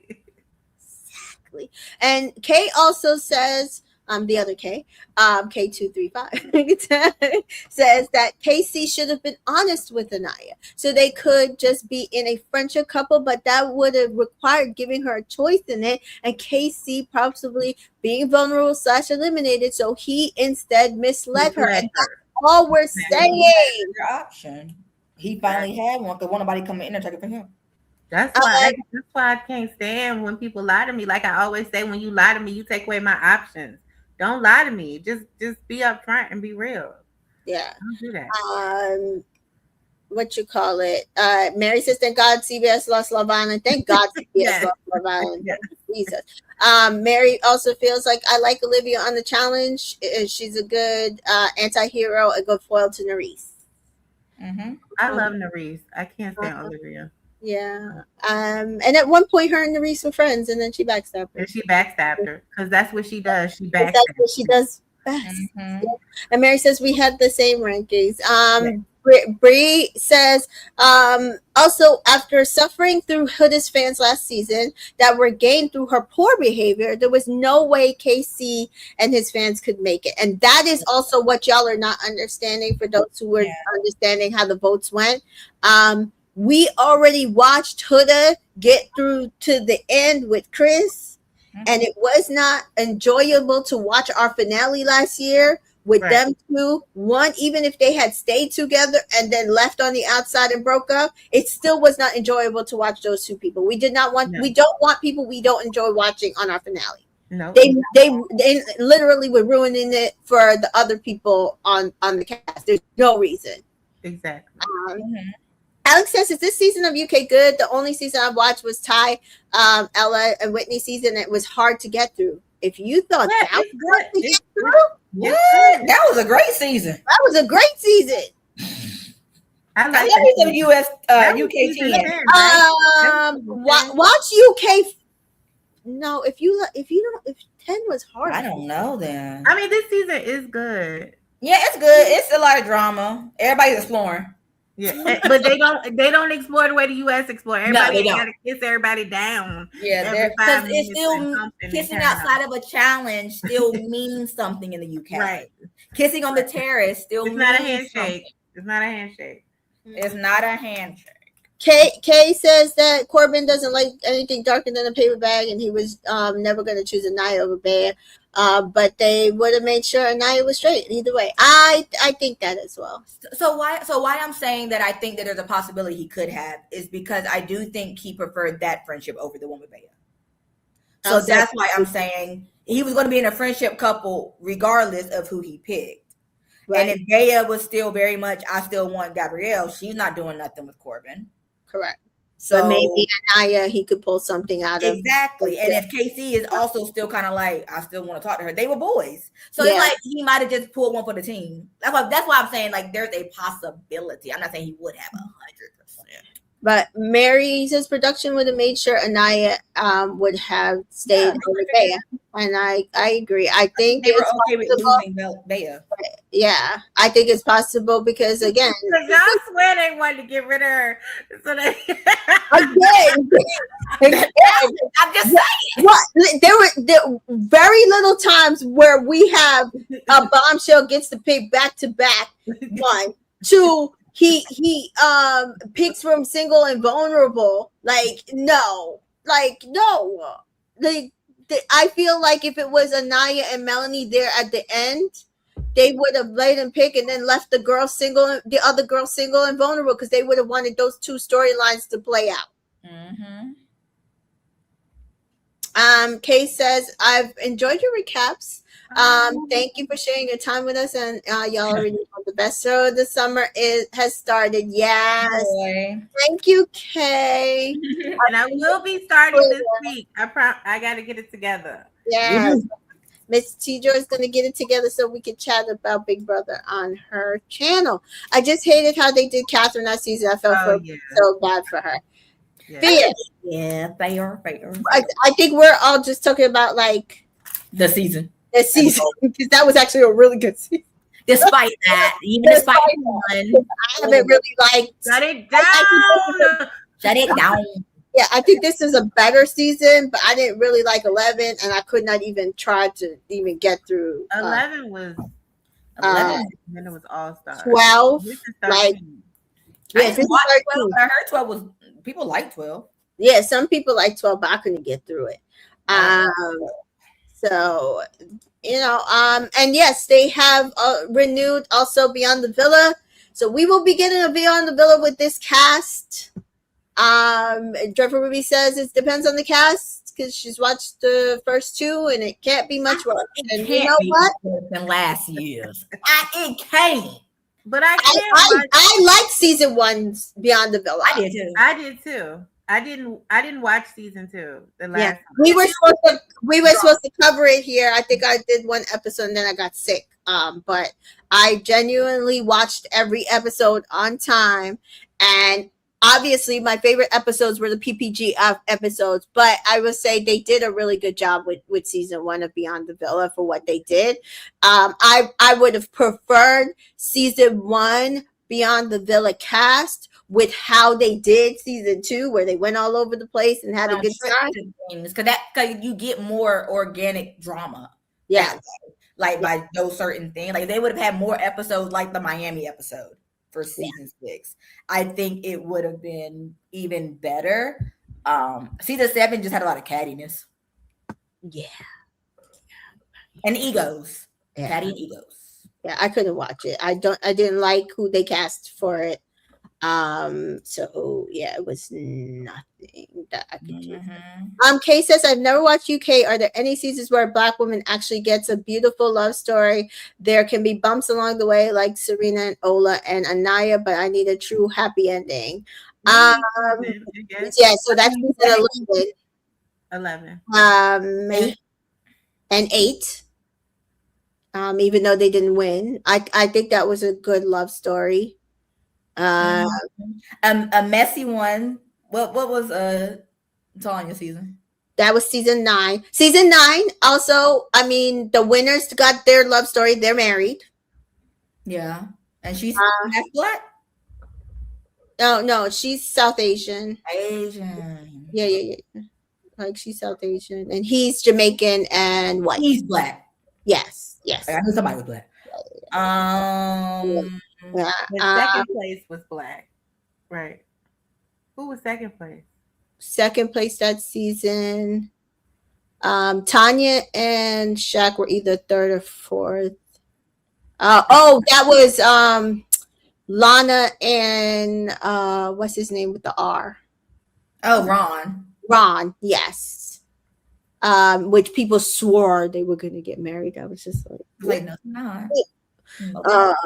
And then it was Shaq and Tanya, then Sammy and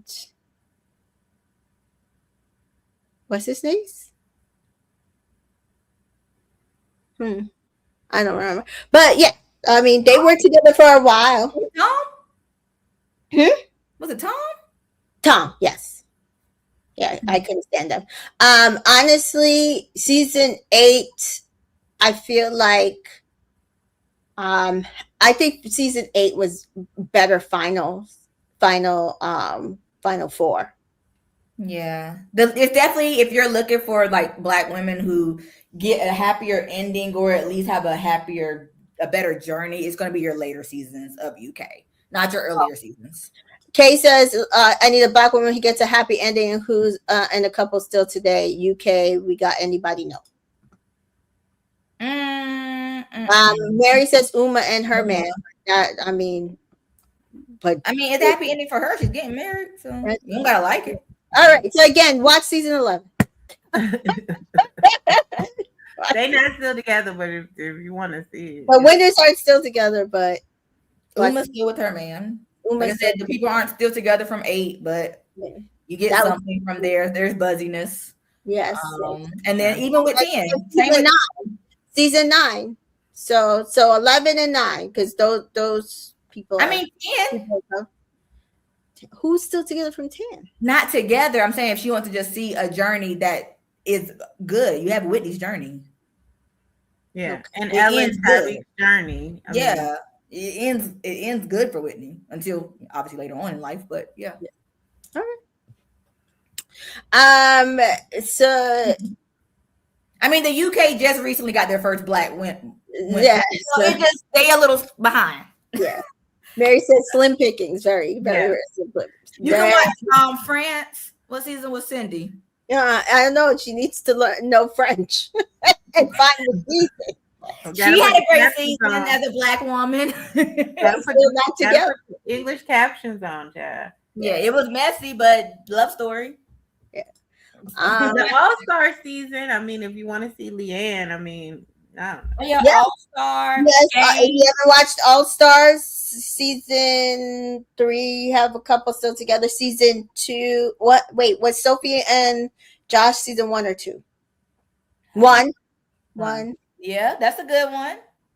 So there's a few. They just might not still be together today. It's like that. It's like that Oprah meme. Yes. Honestly, Kay, I understand. This is why I stick to the U.S. It ain't perfect, but at least we get some wholesome love stories. But UK gives you some good UK, you get stories that last. They just not black. Yeah, you get the other love stories, but they're still rootable love stories. Yes. They just don't look like us. Yeah. So yes, okay. Listen, guys, thank you for joining us for this season. It was such a season compared to last season. And now the best part of the season begins. Does it? Yes. I'm nervous. I'm very nervous. I'm very nervous. I'm trying to be positive. I'm trying to be realistic. Listen, last season was a lot. I'm just hoping for nothing like that. That's a lot. Like they still going. I don't. They still going. The season. Like, why are we still going with season 7 drama? I don't know. Season 8 has come and almost gone. Well, but they're over. Nobody else has said anything about the Ace and Andrina thing, right? The 3 girls are on a trip together. Who are? Shelly, Sierra, and Clark. So she mad at Andrina, but she not mad at Clark? According to Sierra, why we were leaving things from the internet. Even though Sierra's not a part of it. But that's her spokesperson, I guess. I don't know. It's all weird to me. The whole situation. Yeah. Kay says these people post-season behaviors have been crazy already. Crazy. I know. TT is already trying to clear stuff up. Talking about don't believe everything you see on the internet. That's fake AI. I ain't like no comment and this and that. But I just hope that Mrs. Harvey gets a hold. I know she'll get a hold of her daughter, but I hope she just say, Melanie, let me get you the right PR too. Let me help you, here. I just hope that she helps her too. You know what I mean? Like shares the resources and just make sure. Melanie is fine because she live in LA. She gonna get resources. Yeah, but you don't want to hop on the first thing smoking. Like that way, if she gets you her resources, then you can take your time and find your own resources at your own. Well, Melanie was already a model, so that's why I'm saying what I'm saying. Yeah, Melanie and Kata, they might already have some people that are already just waiting for them to get home. They'd be like, "Hey, y'all ready now?" Yeah. So it'd be Trinity and Trinity the one that probably ain't got really anything. And yes, Anaya probably good. Anaya probably good. She just need to come off of this internet, get her get her. Somebody says just do a PowerPoint for her, and this person said this, and this person, and then she just needs to get off to snuff, and then she'll be fine. Mary says season 7, your 15 minutes are over. Like, please and thank you. Please and thank you. Yeah. You don't have to start blocking all of y'all bitches. Like, this is ridiculous. And that's exactly the word Kay just used. The drama for season 7 would never end. It don't seem like it. And I just don't understand. I don't. Nobody's not great. I don't. Why are we still stuck in the past? Kay says no shade. I left everybody from season behind already, besides Elandria and Nick. I mean, exactly. I mean, I do like. And Kay says that if Nick starts acting up, he can get left behind too. You sure can. You sure can. I literally said that. You sure can. So yeah. Mary says Melanie is lost. We need to let her go. I'm not letting her go. No, we do not. Wow. No. And she's Kay the says girl who's falling for a guy who she got to just wake up. Melanie they did that very close to be left behind. That's what I'm saying. They haven't messed up yet. Don't say messed up yet. What are we doing? I need them to like give these girls a chance. Like, a lot of women come on the show and go cuckoo for some guy that they shouldn't. Okay, they not the first. Like KK, Cassie, come on, like KK. Taylor. There's a lot of K's, and so K. If we're going like Taylor still, yeah, Kate might be up. Gotta wake up. Gotta wake up. They gotta wake up. Yeah. See, Kate says it. I can't leave Melanie behind. Yeah. No. Kay is strict. Oh. Okay. Somebody gotta be though, so I get it. Yeah. But yes, thank you for joining us. And again, we will be back August 31st to discuss the reunion, and Beyond the Villa does not premiere until 2027. So we'll see when they start recording it and who they decide to cast for it. I'm sure they'll let us know, and we will sit there and be like, is that who y'all chose? But until that time, you know, listen, ladies, tell the people where they can find you, Miss T Joy. On Instagram and Threads at Miss T Joy, on Facebook, YouTube at Miss T Joy 1334. Okay, and Danita. Yes, Twitter at Nita Fair, Instagram __sweet, YouTube Danita Faith TV. Right, and as always, you can follow me on Entertainment in Color and Entertainment in Cold Media on Snapchat, Twitter, and Facebook. Entertainment in Color on Threads, Instagram, TikTok. Thank you guys for joining us. So much. And shout out to Mary. She got her cases. She will miss us. Shout out to Mary because she really got what she's been asking for all season. She wanted.